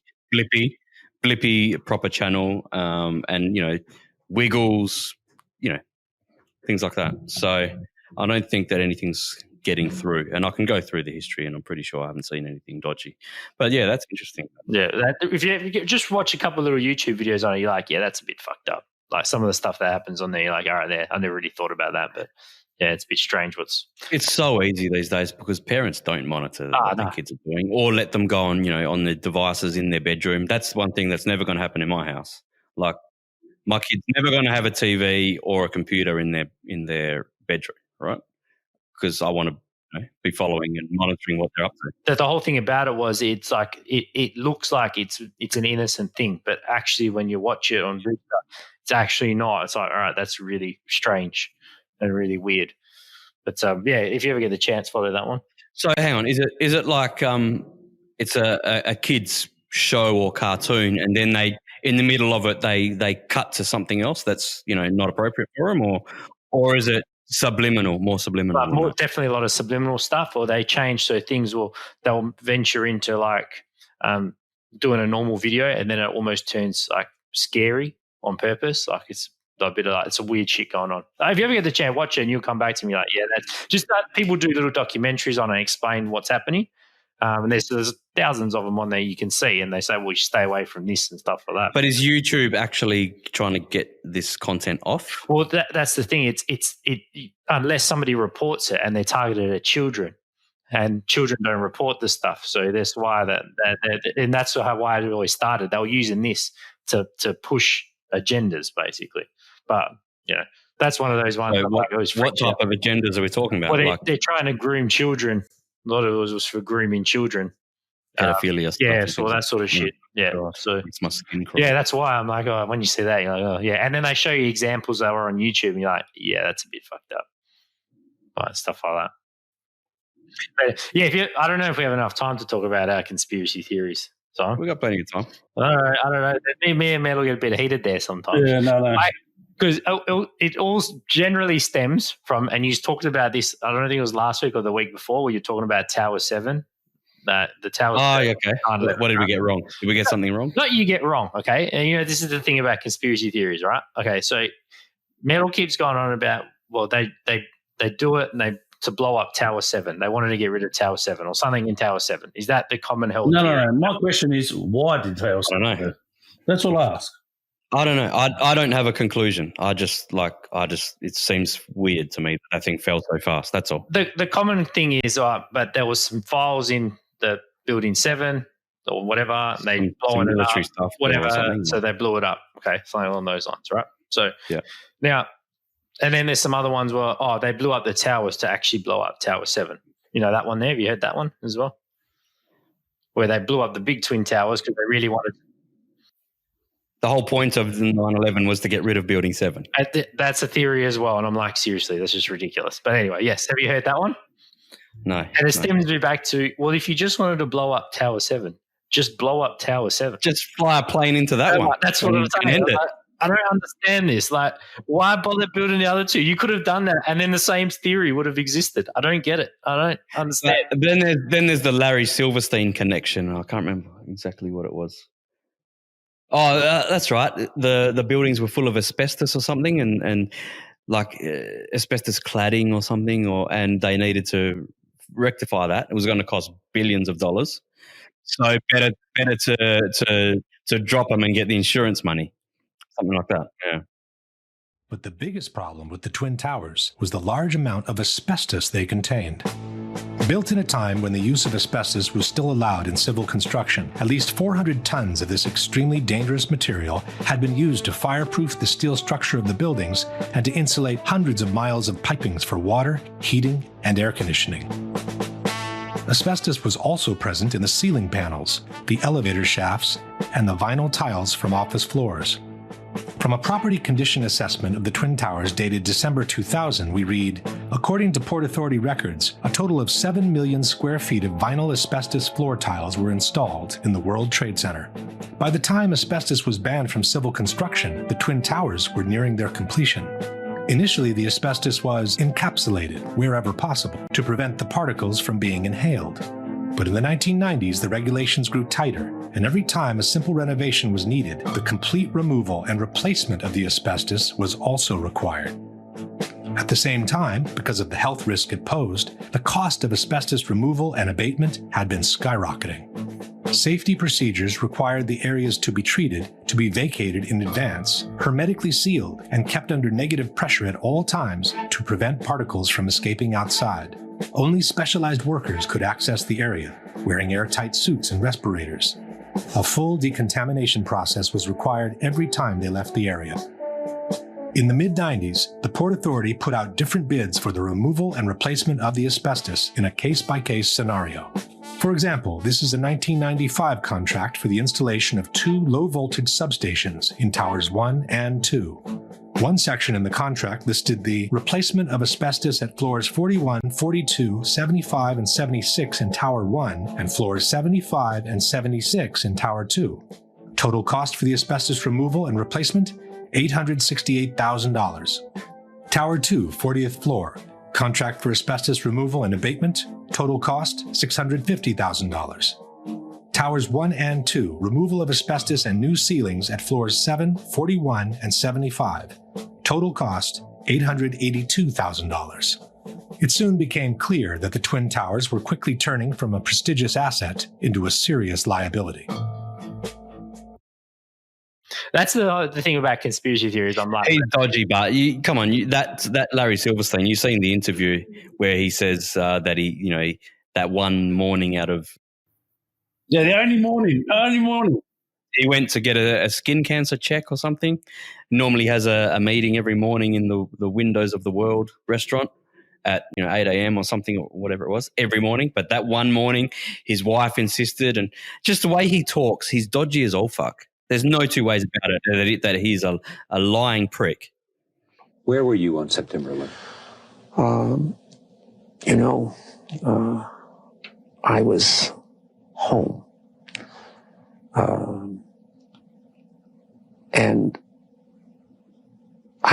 the only reason I wasn't where I was every morning, subsequent to the 26th day of July, my mornings were spent usually at a breakfast meeting at Windows, an 8 o'clock breakfast meeting, Windows, the top of it. Right? And so my mornings were spent at the Trade Center. And then by noon, I was back uptown. And so that particular morning, because I have light-colored hair and fair skin, and I'm an annuity to the dermatologist, my wife, God bless her, had made an appointment for me at the doctor. And I remember dressing to go to the doctor. I'm finally saying to my wife, I said, sweetheart, I've got so much to do downtown. I got to cancel this. I've got to go downtown. And she said, you're not going to cancel this appointment. You're going to the dermatologist. Having been married now to the same woman for 46 years, you get this sense of determination on occasion, their voices. And I said, okay, yes, dear, I'll go. And then just minutes later, she did a telephone call to turn on a television set and witnessed this horrendous circumstance. The first plane hitting, and then the second plane hitting. Of course, with the second hit, it became obvious that this was terrorism.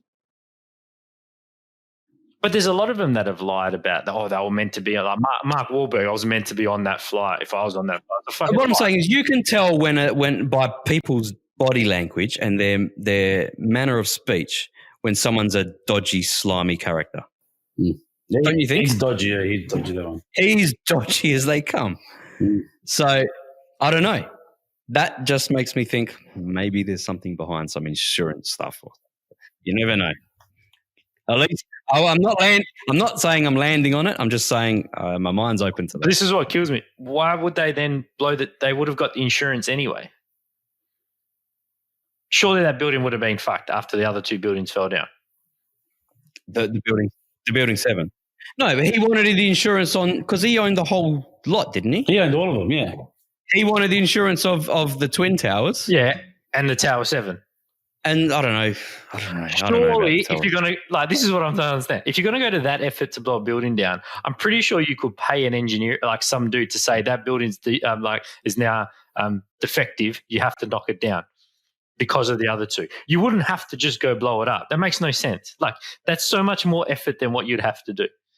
It's like the moon landing one. It's like, why would you go and fake the moon landing when it would have been easier to just go to the moon? Well, I don't give any credence whatsoever in moon landing conspiracy. Well, because they're bullshit. But they did it, and that's the end of it. But the arguments are there. I'm like, but why would you try to fake something when it was just as much effort to do it? That makes no sense. You would just do it. Why would you try faking it? What are you saying? How can they just demolish a building? Yeah, it's not that simple. Just to do it. They needed a reason. If this is, the reason why they wanted to get rid of it, they needed a reason. But if you just wanted to get rid of Tower 7, why get rid of the other two towers? That's just totally. You would just fly a plane, even bloody 2 planes fly them into it. Just blow it up and claim it as a terrorist attack. The same thing. You could have literally done the same thing. But honestly, that's what makes no sense. I don't get it. But maybe he wanted those buildings down as well. Like you said, the asbestos. Like I said, he wanted. There was an asbestos issue. I don't know. Someone could have pulled that out of their ass. I don't know. It could be total nonsense, but that's something I've read or heard. The fact that the two major towers fell down, surely if you were really trying to knock Tower 7 down as well, there would have been plenty of ways you could have just said, we can't have this tower anymore. It's defective now. We've got to get rid of it. Surely. Their argument is it's been damaged by the falling debris from Towers 1 and 2, and a handful of floors were on fire. Now, before 9/11, this may or may not be true, but what I have also heard is that no building anywhere in the world in the history of mankind, no building has ever fallen down because it was on fire. That day, 3 did. And funny, because like I saw a building in China. It was the CCTV building, burnt to a crisp, and it was still standing. Crisp. Or the one in London. That was nice. Tower, yeah. 2 years ago. You ever seen a building more burnt out than that? That didn't fall down. Type CCTV building, Beijing, fire. That's pretty fascinating. But having said that, if 3 buildings are going to fall down for that reason, it would make sense that they're 3 of the same built buildings, right? Fair enough. Yep. I'll give you that. If one's built like that and it does the same thing, then the other one's logically that might happen to the other one as well, right? Yeah. So I'm like, well, I don't like the fact that 1 of 3 is irrelevant. As long as 1 fell down, then it makes sense the other 2 would fall down. Well, the answer to the other 2 would be the same as the first one. So I'm just YouTube. Just go on Google, type in CCTV Tower Beijing. Just to look at that fire. Just have a look at that fire.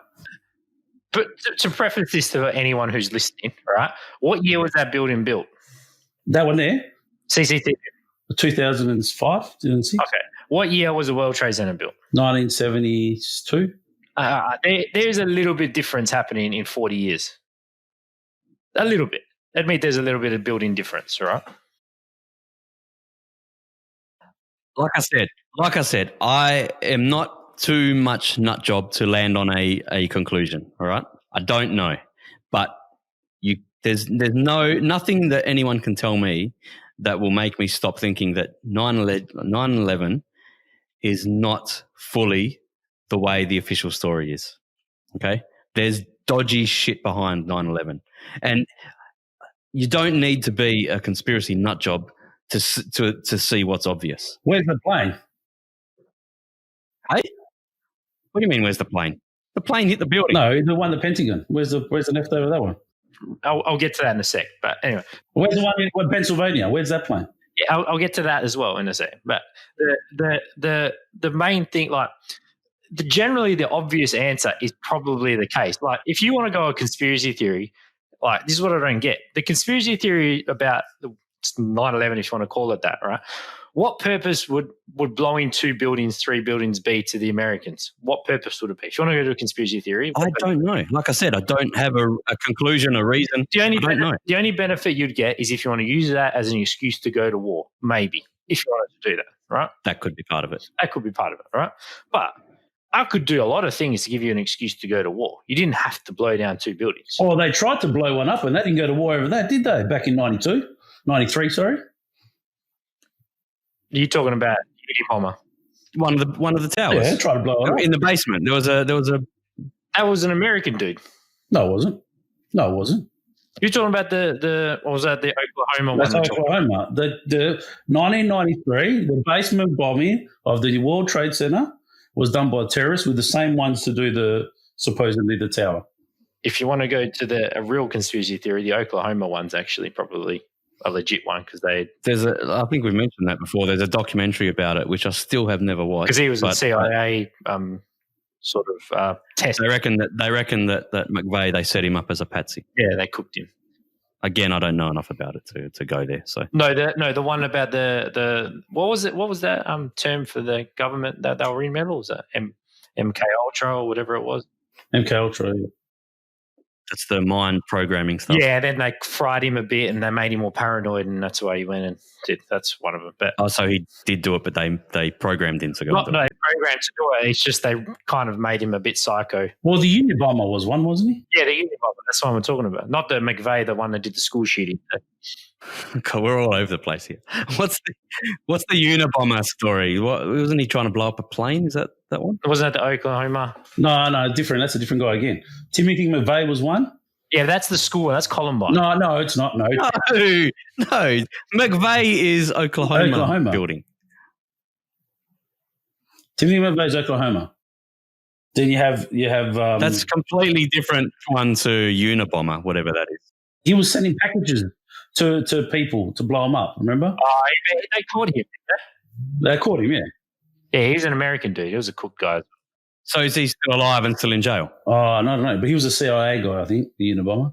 But anyway, do you want me to go back to the? Let's just stick to one conspiracy theory for today: the plane at the Pentagon and the field in where it was. The plane at the Pentagon is. Why do you find it strange that there's no plane?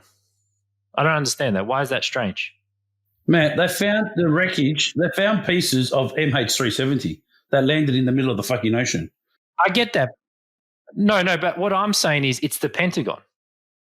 So, of course, they're not going to tell you anything of what's happened. That's what I'm saying. I was like, well, the conspiracy theory is whether there's not a plane or not. It's just they're not telling you any information. That's what I'm saying. I was like, well, but that's not strange that they would give you nothing information about the Pentagon. I don't find that strange. They don't give you any information about it anyway.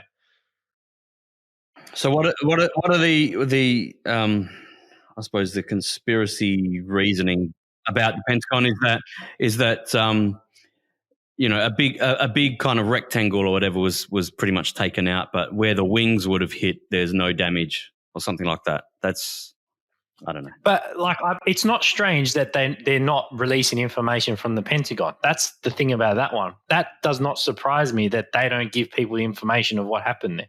It's the fucking Pentagon, man. Of course they're not giving you information about that. The wreckage, the photos after, that you would see something of a plane. You would see surely you'd see something. Lockerbie blew up in the middle of the sky. You got fragments of a plane. You would see something. You'd see a piece of sheet metal, for Christ's sake. But this is what I'm trying to say to you about a conspiracy theory. The theory there should be the government is withholding information from us, which, yeah, they probably are. But is that strange that they're doing that at the Pentagon? No. Well, that's what I don't get. But no shit, they're not telling you everything. That's the Pentagon. Some people, and look, I'm not one of them, but some people say that it wasn't a plane that hit the Pentagon. It was like a guided missile. Yeah, but even if that's the case, what difference does it make?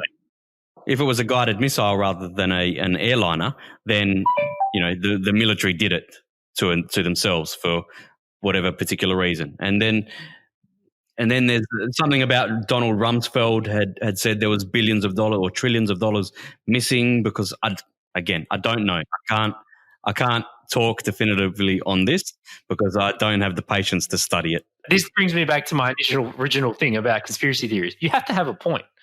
If you're going to say that it was actually a guided missile, I'll make one for you, right?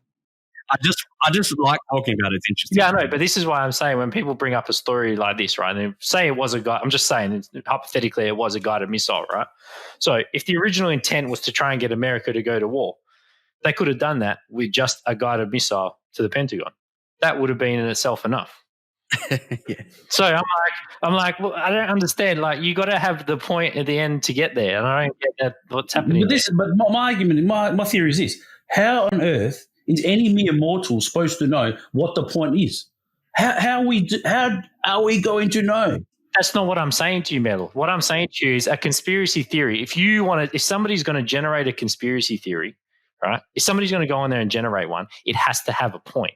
That's the point of a conspiracy theory. Okay, what I'm saying is, regardless of whatever theory it is, this does not add up. A simple person would say, yeah, something's not right here. Surely, the evidence shows you it doesn't add up.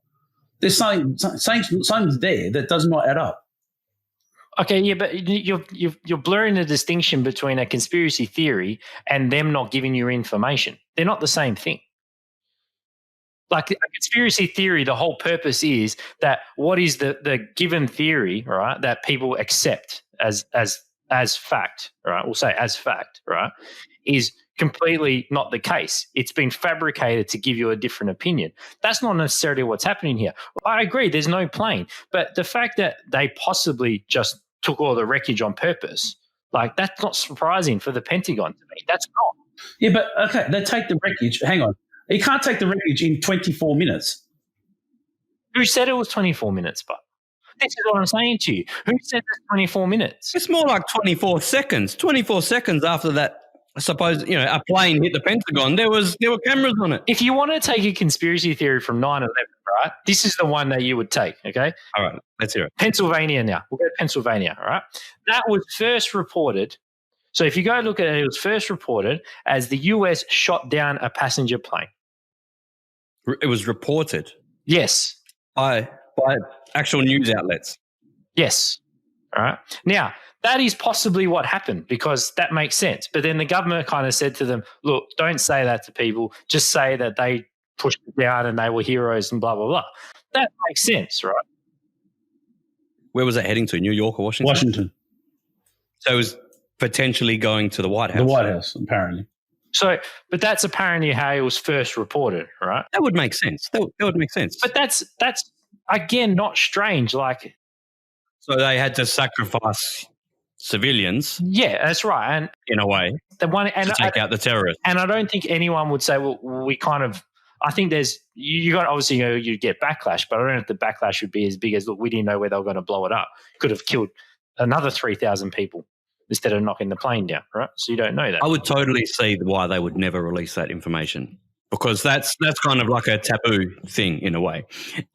They potentially had to do it. Yeah. So, but that's the whole thing about. But it's a taboo because the government is technically killing its own citizens. It's a scary thought. That theory has a point. They just don't want people to know that they blew it down, so they told them, "Hey, don't say that. Say they wrestled it down. It crashed down." Right? Yeah. That could have also been what happened at the White House medal. They actually could have tried to shut it down, and fucking that's what happened. But they're not going to tell people that, are they? At the Pentagon, you mean? Yeah, exactly. Yeah, but there has to be. All I'm saying is, there's got to be wreckage somewhere of a plane. That's all I'm saying.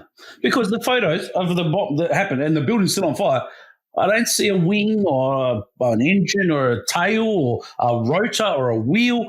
Nothing. Do you want me to write a conspiracy theory for you right now? I'll write a conspiracy theory. Right now, there's no wreckage because I'll actually make one up right now as we're talking, right? There's no wreckage. Let's put this out there so other people can actually hear it. That'd be great. There's no wreckage at the Pentagon because the US shot it down. It didn't crash into it, and they didn't want proof that they hit it with a rocket, so they hid all the wreckage and said it fell down and we took it away. How you go? There's a conspiracy theory for it. All right, hang on. Let's say that they did that. They shot down the one that hit the Pentagon. I just made that up. Why did it still hit the Pentagon? But I just made that up. Exactly. So,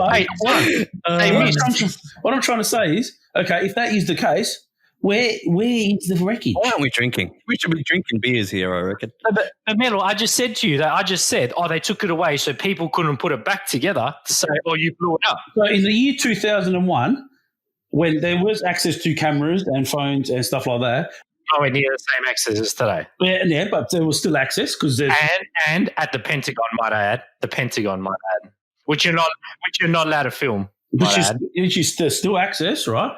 That they were able to send the media there at the moment that it hit, and they managed to clear the wreckage pretty fast. So they were able to get logistically able to get all the trucks, all the army, and all the stuff to get the cranes in and everything to shift the plane out before the media got there. My God. Amazing. Yeah, remember that whole saying, whoever controls the media controls the narrative? Do you remember that saying? Mm-hmm.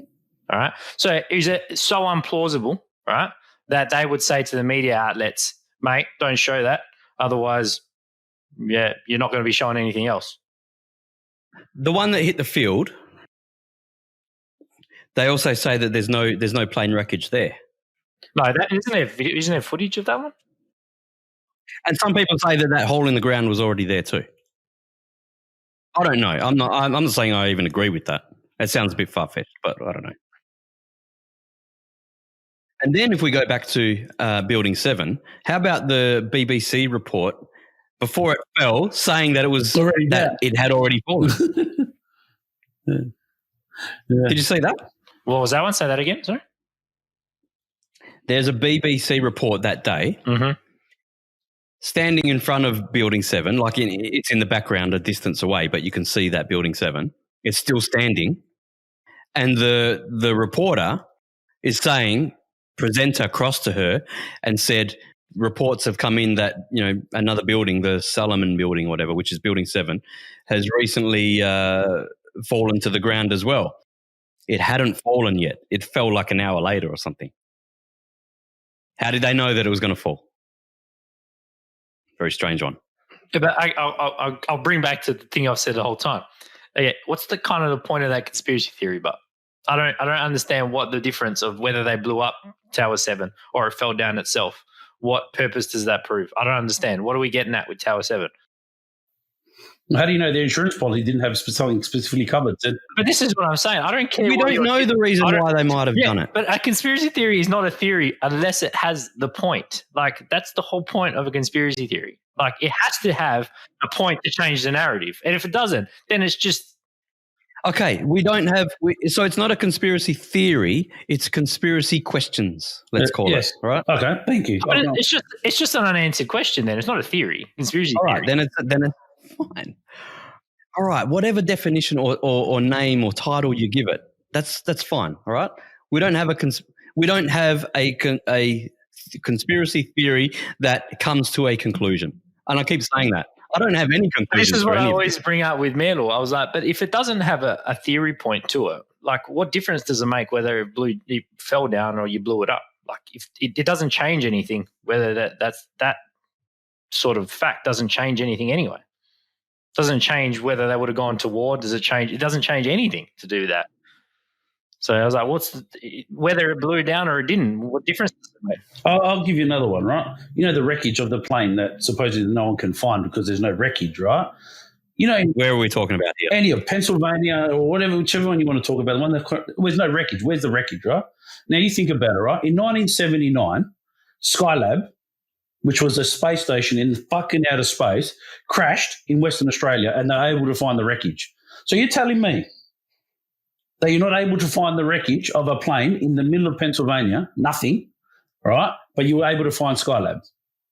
They come through, burnt through because of the heat or whatever, it burns through the atmosphere, and fell, how many kilometres from the top of the earth. But they were able to find that, you know what I mean? That's in Western Australia, the remote West Australia, mind you. As it came up when MH370 went missing, right? So what did they say about finding a transponder, for instance, right? So they have a transponder on there. Why do you have a transponder? Because you want to be found, right? So there's a distinction between whether something wants to be found or they want to find something or they don't want to find something. They're very different distinctions there, Metal. This is the thing about Pennsylvania itself, right? Because if you actually go through some of the reports when it first happened was it got shot down. And if you looked at the wreckage, it's a photo and there's a hole in the ground. Who knows what it is? We assume that's what it is, right?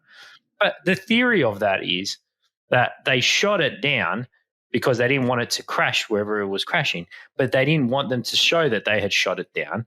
They wanted to say that they overpowered the terrorists and they crashed it, right?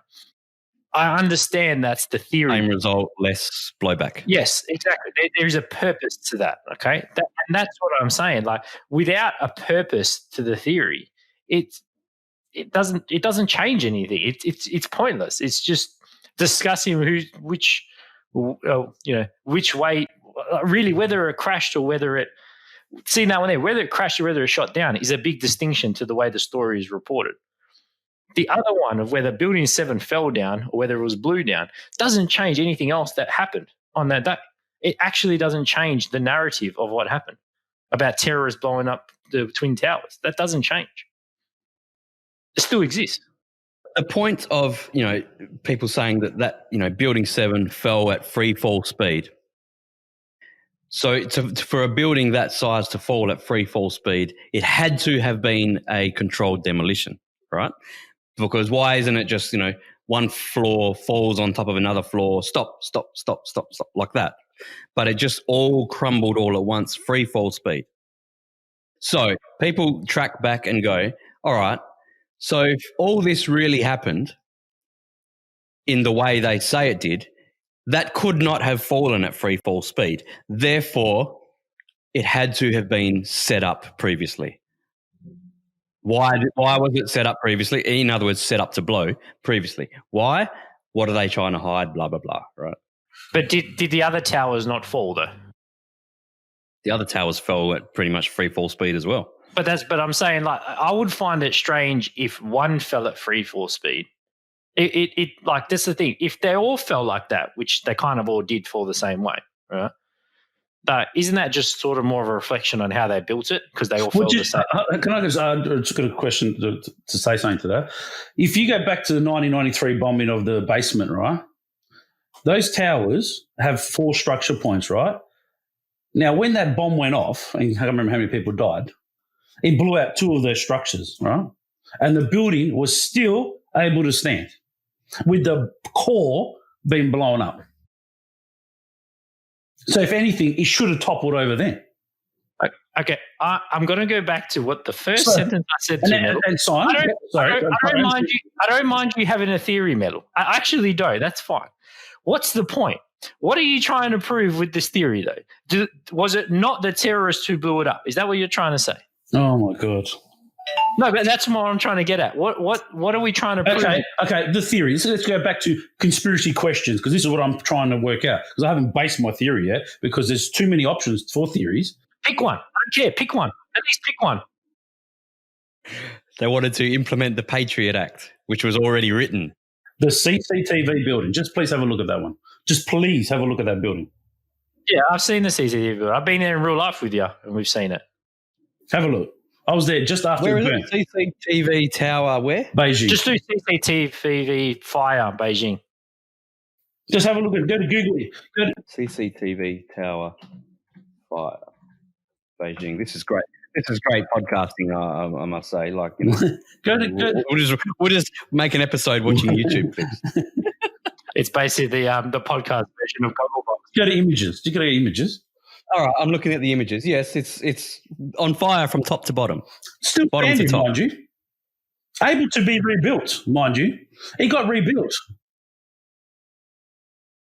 I don't know if they're relevant to the 3 of the same buildings built in New York in the 70s, Metal. Like, I don't know. I don't think building technology changed like hugely in 5 years, whatever it was, that got built.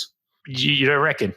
Look at the CCTV building. Look at the CCTV building in Beijing now. It's a freaking M. It's like Is there actually video of this thing burning? Yeah. Being called CCTV, you'd want there to be some bloody video. So it burnt on opening night. Do you know how it burnt? Opening night? Yeah, opening night, because they lit fireworks. They lit fireworks in it. So they had fireworks, and the fireworks got caught in the aircon ducts, and that's what happened. Did anyone die? No. I think everyone got evacuated, but if they did, we wouldn't know anyway. But hey, Simon, in real life, it's actually a wicked building too next door.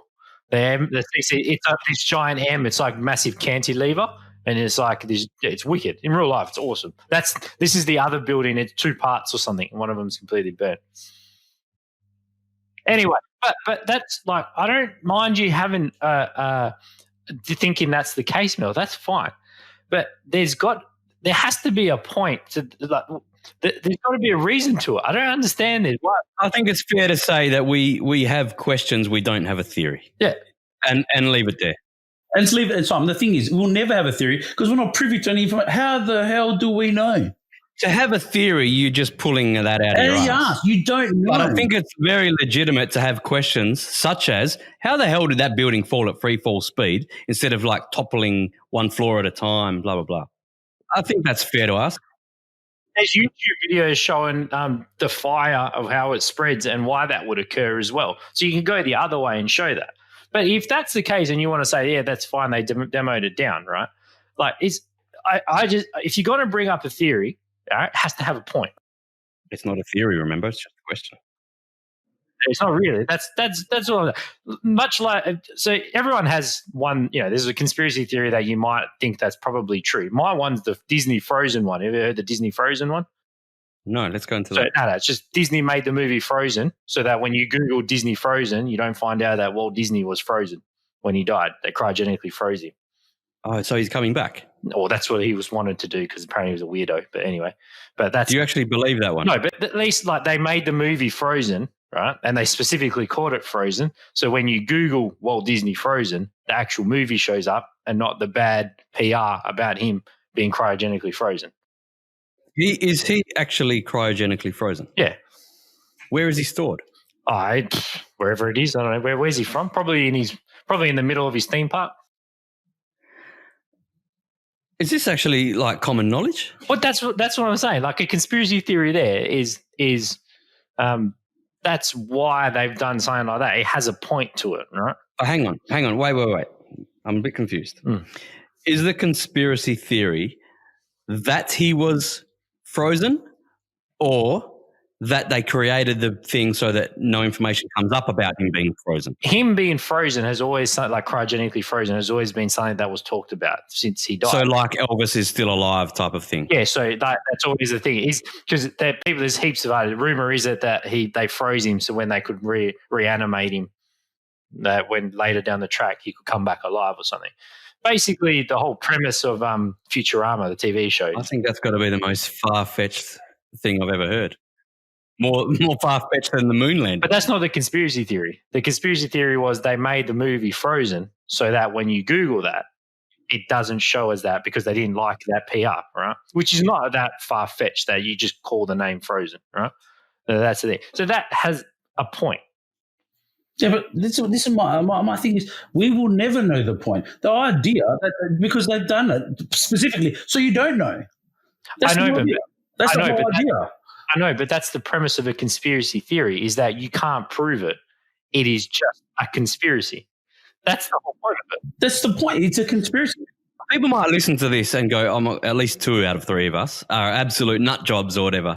However, I just want to reiterate, I don't have a conclusion. Or and what I've discovered is I don't even have a theory. I only have questions. And my questions are quite easily shot down. I'm happy to admit that.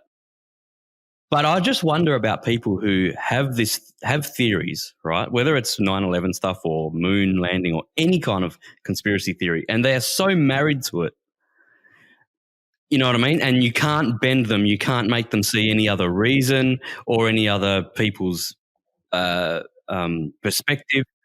Like people make podcasts about their conspiracy theories. Like, their whole podcast is about, everything's a conspiracy and everyone's conspiring against us type of thing, whether that be 5G, coronavirus, 9/11, Illuminati, bullshit after bullshit after bullshit. I'm just like saying the mindset of that type of person freaks me out. Like, my God, you've got to be. Look, all I'm saying, right, is there's a lot of questions that the media go, oh, yeah, just accept the fact that that's what happened. Well, it's like, really, you don't have to be a genius to work out. That doesn't really add up. Now, whatever it was, we don't know. We assume, yes, the terrorist bomb that went to, it is what it is. But all I'm saying is, come on. Doesn't that seem just like a little bit just like, how the hell does that happen? Just defies science, defies logic, really.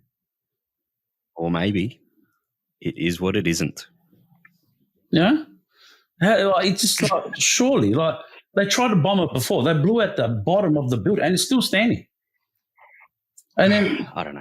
It's just, I don't know. I reckon it raised a lot of questions. Yes, it did happen. Of course it did.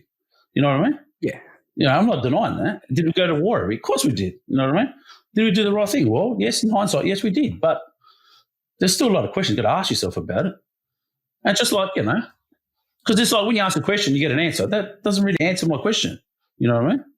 It's like that doesn't make sense. Like that building, just like statistically, just falling like the way it did. It's just, that would fall over. That's just saying that's science. You're arguing with it's just defying science what they're saying. That's all I'm saying. No, but you can find you could find a scientist that tells you no, that's fine. It's just the way it burnt. Like that's what you're saying. I was going to say you can say it defies science, but even like I've said, how does that building fall at free fall speed? Maybe it can. Maybe I'm not saying that. I definitely know that the science is. Impossible that building fell at free fall speed. Maybe it can. Maybe it just bloody crumbled into dust because physics dictates that that's what can happen. Who knows? There was 3 of them that happened, so maybe they were built in a way that's how the fire made them fall. I don't know. But there's people that say that's the way it happened, right?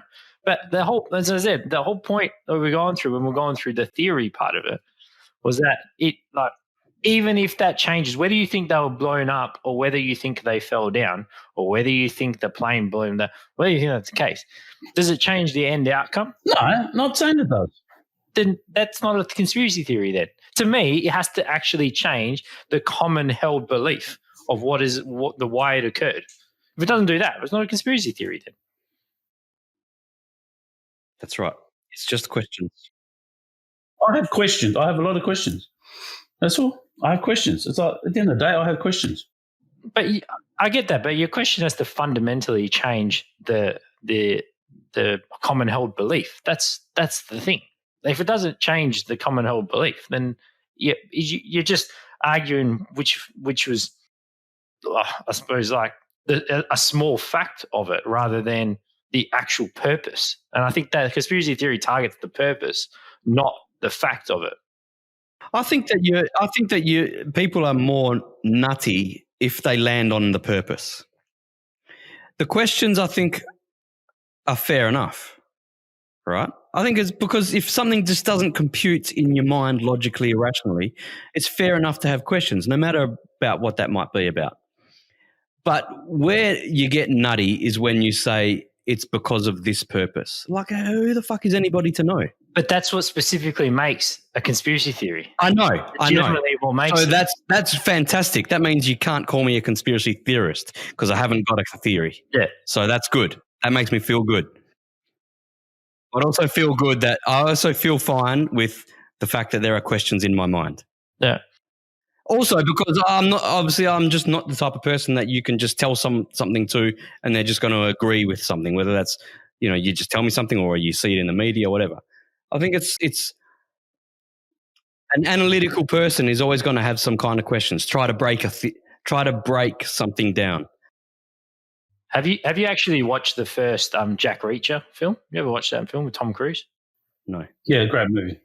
Great. I can't bring it up now. Can you watch it and then you can discuss again another time? Or is that a conspiracy thing? What is it? I don't want to ruin the movie for you. It's actually quite an entertaining movie. Yes, there's basically giving me a lot of homework here. No. It's just an entertaining movie. Just watch it and you'll see. That's something I would, from the way I would explain what I'm trying to say is that it's going to change the purpose. And that's look, and I agree with you. I can see your point. Yeah, and I agree. Look, I agree with you too. But what I'm saying is, we're not privy to what Jack Reacher has to get that information to change the point. So I can't make a theory. He was able to make a theory because he had the whole information in front of him. David Icke, he's probably the biggest well-known conspiracy theorist in the world, right? And he's been going on that London Reel, which we've also discussed previously, talking about this 5G and coronavirus. And he's got all these things, 5G is causing coronavirus. But to your point, Dom, he's not saying any reason why. And it's so hard for me to watch it. Like, I've tried to watch a couple of them and I can't get through it because he's just like, but why? He's saying all this stuff and I'm saying to the screen, but tell us why they're doing this. Tell us why this is happening. Who's doing it? You know what I mean? It's always the general they. And that fucking shits me. People listen to this guy and think that he's some guru, that he knows all this stuff. Where'd you get your information from? How have you verified it? Who are the they that you keep referring to? You know what I mean? What's the science behind 5G causing coronavirus? Like, don't just say it happens. Give us the science behind it. But people fall for it just because some guy's on the internet saying it. Drives me insane. And then you got that Mel. You said that Brian, what's his name? Brian Rose. London Reel. Brian Rose. Right? He laps it up, mate. He laps it up. This is supposed to be an intelligent guy. He doesn't question him. Like, fuck. Drives me insane. Question him. Ask him these questions that I've just brought up. Who are the they? What's the science behind it? How does it happen? Break it all down. No, you just accept these. But exactly like you just said there. So 5G causing coronavirus, right? That's the conspiracy theory. That one there. Crazy. But again, this is when I bring you back conspiracy theories. I'm like, But why go to that effort for what? I don't understand. What are you achieving out of this? 5G is going to cause coronavirus. These special Illuminati people, whatever hell you want to call them, they're going to get it too. Doesn't make sense. You want to kill the public, you're going to kill yourselves. But that's exactly my point. What are you achieving by killing people? It doesn't matter. I'm like, but the point of a theory is you have to have the purpose to do it in the beginning. So why do like that? That's what I'm saying. Like they've just pulled two things that are you kill people and you take out taxpayers. Basically, it doesn't make any sense, does it? And that's what I don't get. I'm like, but yeah, I know. I totally see. I totally agree. And that's what it is. I was like, but you got to have an end reason for doing things. People, it's essentially no different to when you investigate a murder. What was the motive? People just don't go around willy-nilly knocking people in the head, right? Generally, there's a motive or there's something wrong with the guy, right? Generally, what they say, these conspiracy nut jobs, what they say the motive is, it's to control us, all right? Something general like that. There's never anything specific. You know, they want to create David Icke keeps saying, they want to create a Hunger Games society, right? Where, you know, basically the cattle class is subservient to the rich and the political class and things like that. But how does that serve that upper class? Because that upper class already has it good anyway. But that's exactly the point. Like that already occurs. So why would they go through this effort to do the same thing that happens? Exactly. And you know what? If I'm worth $100 billion, I'll just pay someone to do the shit I don't want to do. Why would I try and control humanity? It makes no sense. It's fucking like, Jesus Christ, guys. It's illogical. So yeah, and everything's Bill Gates' fault. Yeah, it's all shit. It's all rubbish. There's nutcases. I don't believe none of that crap. That's just rubbish. 5G, man. How long have we had mobile phones for? 4Gs. It's not different, guys. Same thing, eh? Yeah, it's just a different. Every time a new G comes out, all this is probably the worst example of it with the 5G. But every time, you know, when they jumped from, you know, to 2G and to 3G, at each iteration, these nut jobs came out of the woodwork about it. And then nothing happened. No one died because of 3G and 4G. No one's going to die because of 5G. It just happened to coincide, I suppose, with this coronavirus. And there's that's all it is. It's just it's circumstantial. They happened at the same time, even though 5G's been around for a while. So I don't really get that. You know, like my modem sends out a 5G signal. But anyway, don't worry about that. Yeah, that's had it for ages. 5G's been done for ages. Yeah, it's probably for about 3 years, actually. So I don't know. I don't get it. But anyway, yeah, just modems have been 5G ready for probably about 3 years, maybe more. That's what I'm saying to you. So I was like, well, I don't like, you know, it's been in your house for the last 3 years, but now all of a sudden you're upset about it. But we've gone down some rabbit holes in this one. I told you. I said don't bring it up. This is a big issue. And you taunted me, and we got there in the end.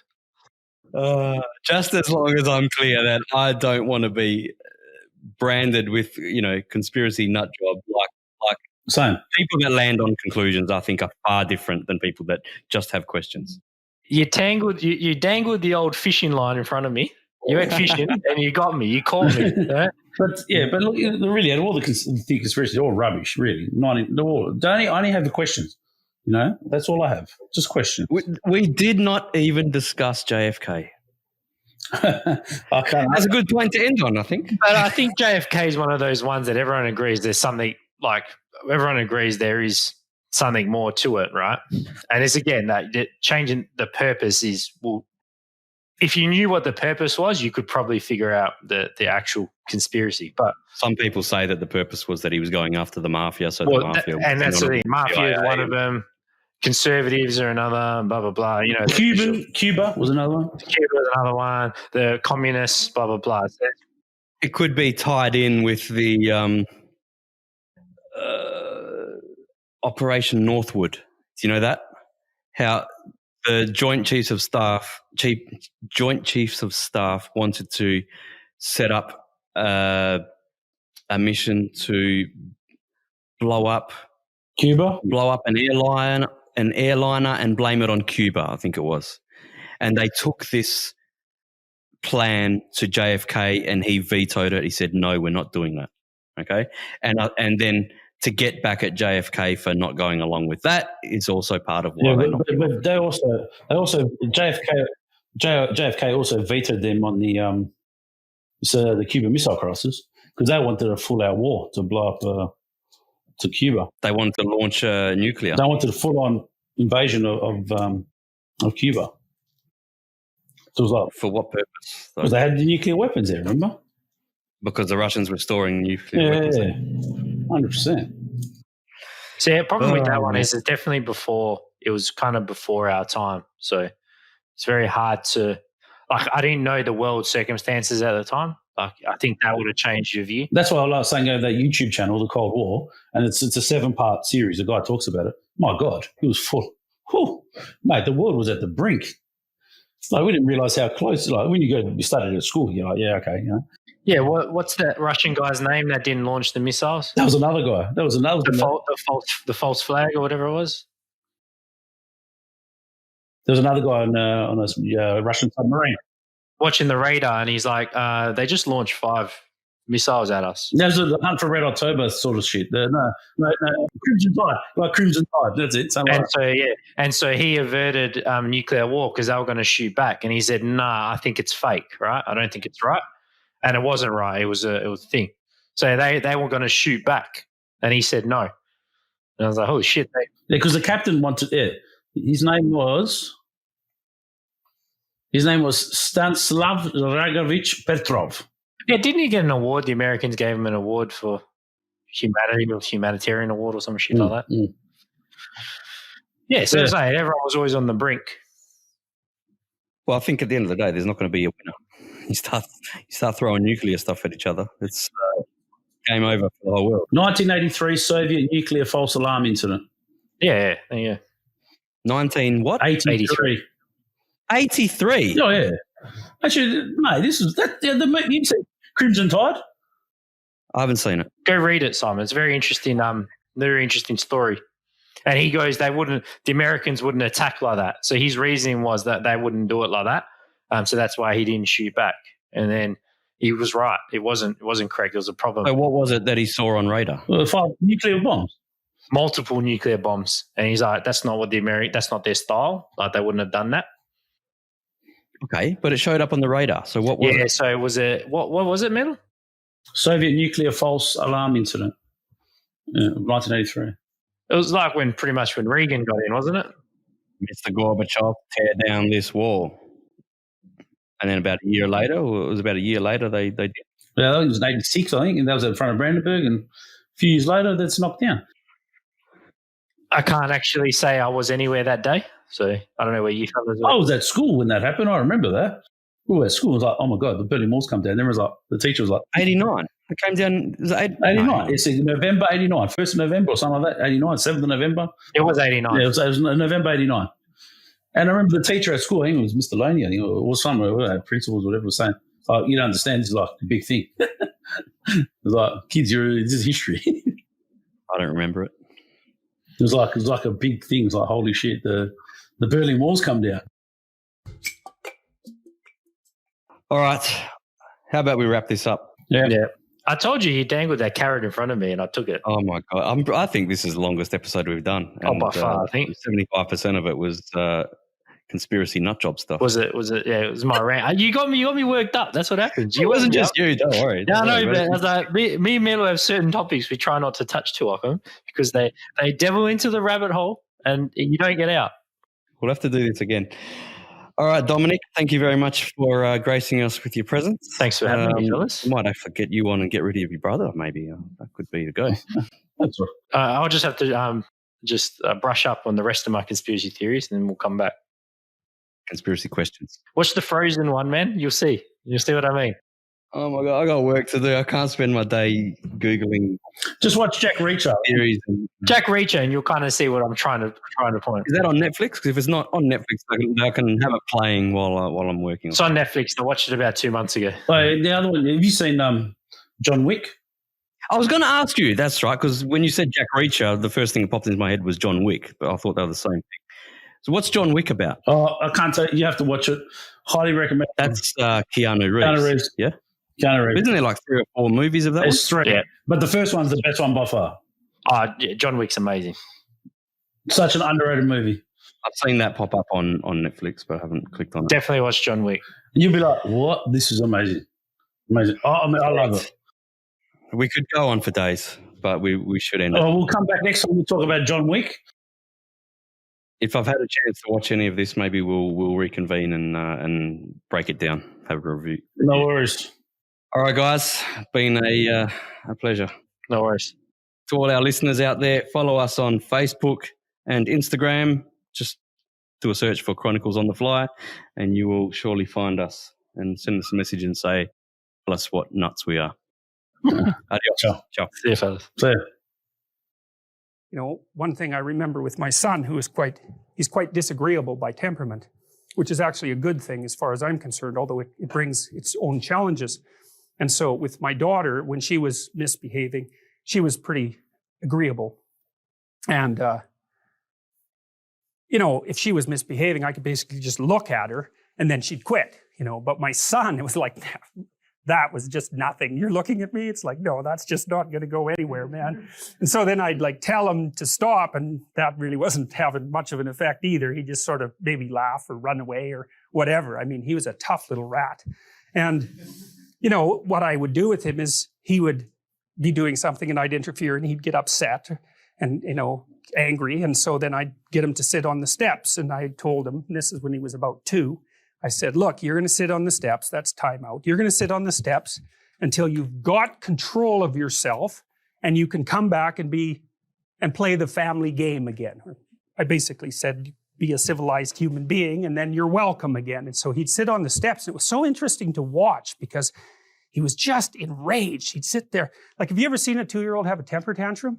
It's really quite the bloody phenomena. If you ever saw an adult do that, you'd call 911 right away. It's like, oh my God. And I've seen adults do that, you know, because people say with borderline personality disorder will have temper tantrums. And it's like, man, you want to be about 30 feet away from that person. That's for sure. It's really, but in kids, it's like, well, first of all, they're only this long, so how much trouble can they really cause? But it's like, you know, they're just completely gone. They're like on the floor, their face is red. They're just furious, like way more furious than you ever get if you're even vaguely socialized. They're just outraged and they're kicking and hitting the ground and like, it's like a little epileptic fit of anger, you know, they're completely controlled by their rage. And we took care of one kid for a while he was actually a pushover, that kid. You could get him to behave by, you know, kind of shaking your finger at him. But his mother thought he was really tough because he had her figured out.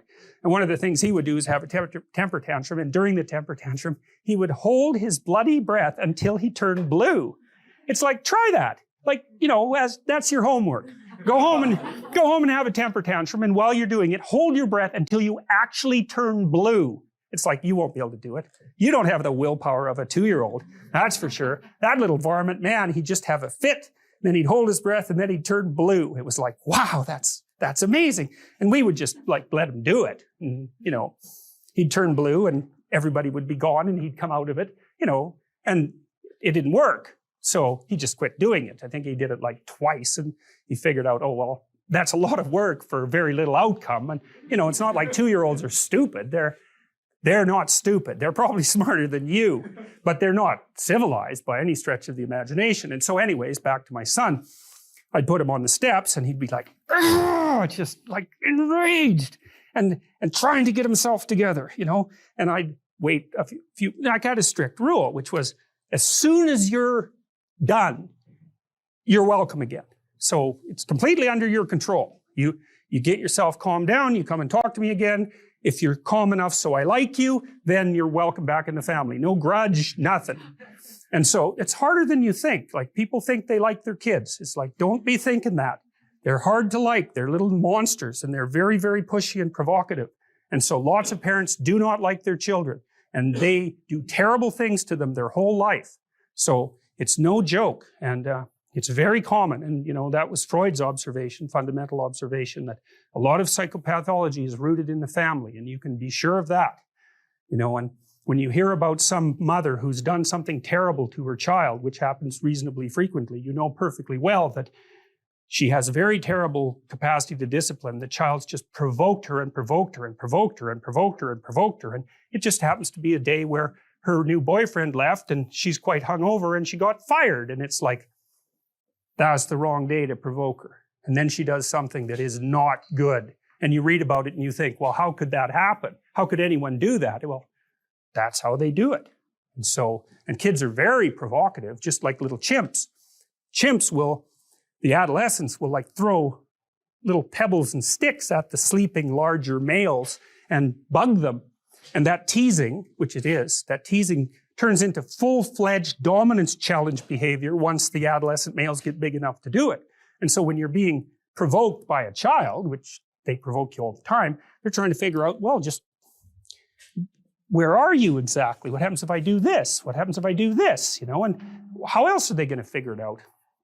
Anyways, he'd sit on the steps and he's just enraged and trying to control himself. And I'd watch that. And then, I'd come back after about 2 minutes or whatever, and he'd still be, I'd say, well, have you got yourself under control? Are you ready to get off the steps? He'd go, no, not yet.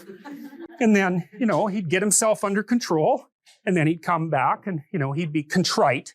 And then I would like him right away, because you got to watch that, because you don't like being dominated by a 2-year-old. No one does. And so if the child hasn't mastered himself and started to act in accordance with the prevailing social norms, you won't like them. Well, you think, oh yeah, I will, because, I'm a good person. It's like, no, you won't. And no, you're not a good person. So don't be thinking about that at all. It's just not true. So when he was contrite, then he'd come and then, we just go on like nothing had happened, because that's what you want to do, right? As soon as you get compliance, especially if the compliance is in the best interest of the child, you want to reward it instantly, right? That's the right thing to do, because so then, and you could just see him gaining control over himself. And so really what was happening is in his mind, in his brain, we'll say there was a war between the psyche, the ego that was starting to become integrated, and starting to become a continuous person, an identity. And it's fragile in 2-year-olds, and it can be disrupted all the time, and it is. That's why they're so hyper emotional. It's fragile, that little ego, and it doesn't have a lot of power. And so what you want to do is reward it when it wins. It's when he gets control over the underlying motivations, you want to say, hey, good work, man. Good work, kid. You did it. You got yourself under control. Way to be. And the kid's really happy about that, because it's actually not that much fun to have a temper tantrum. It's exhausting.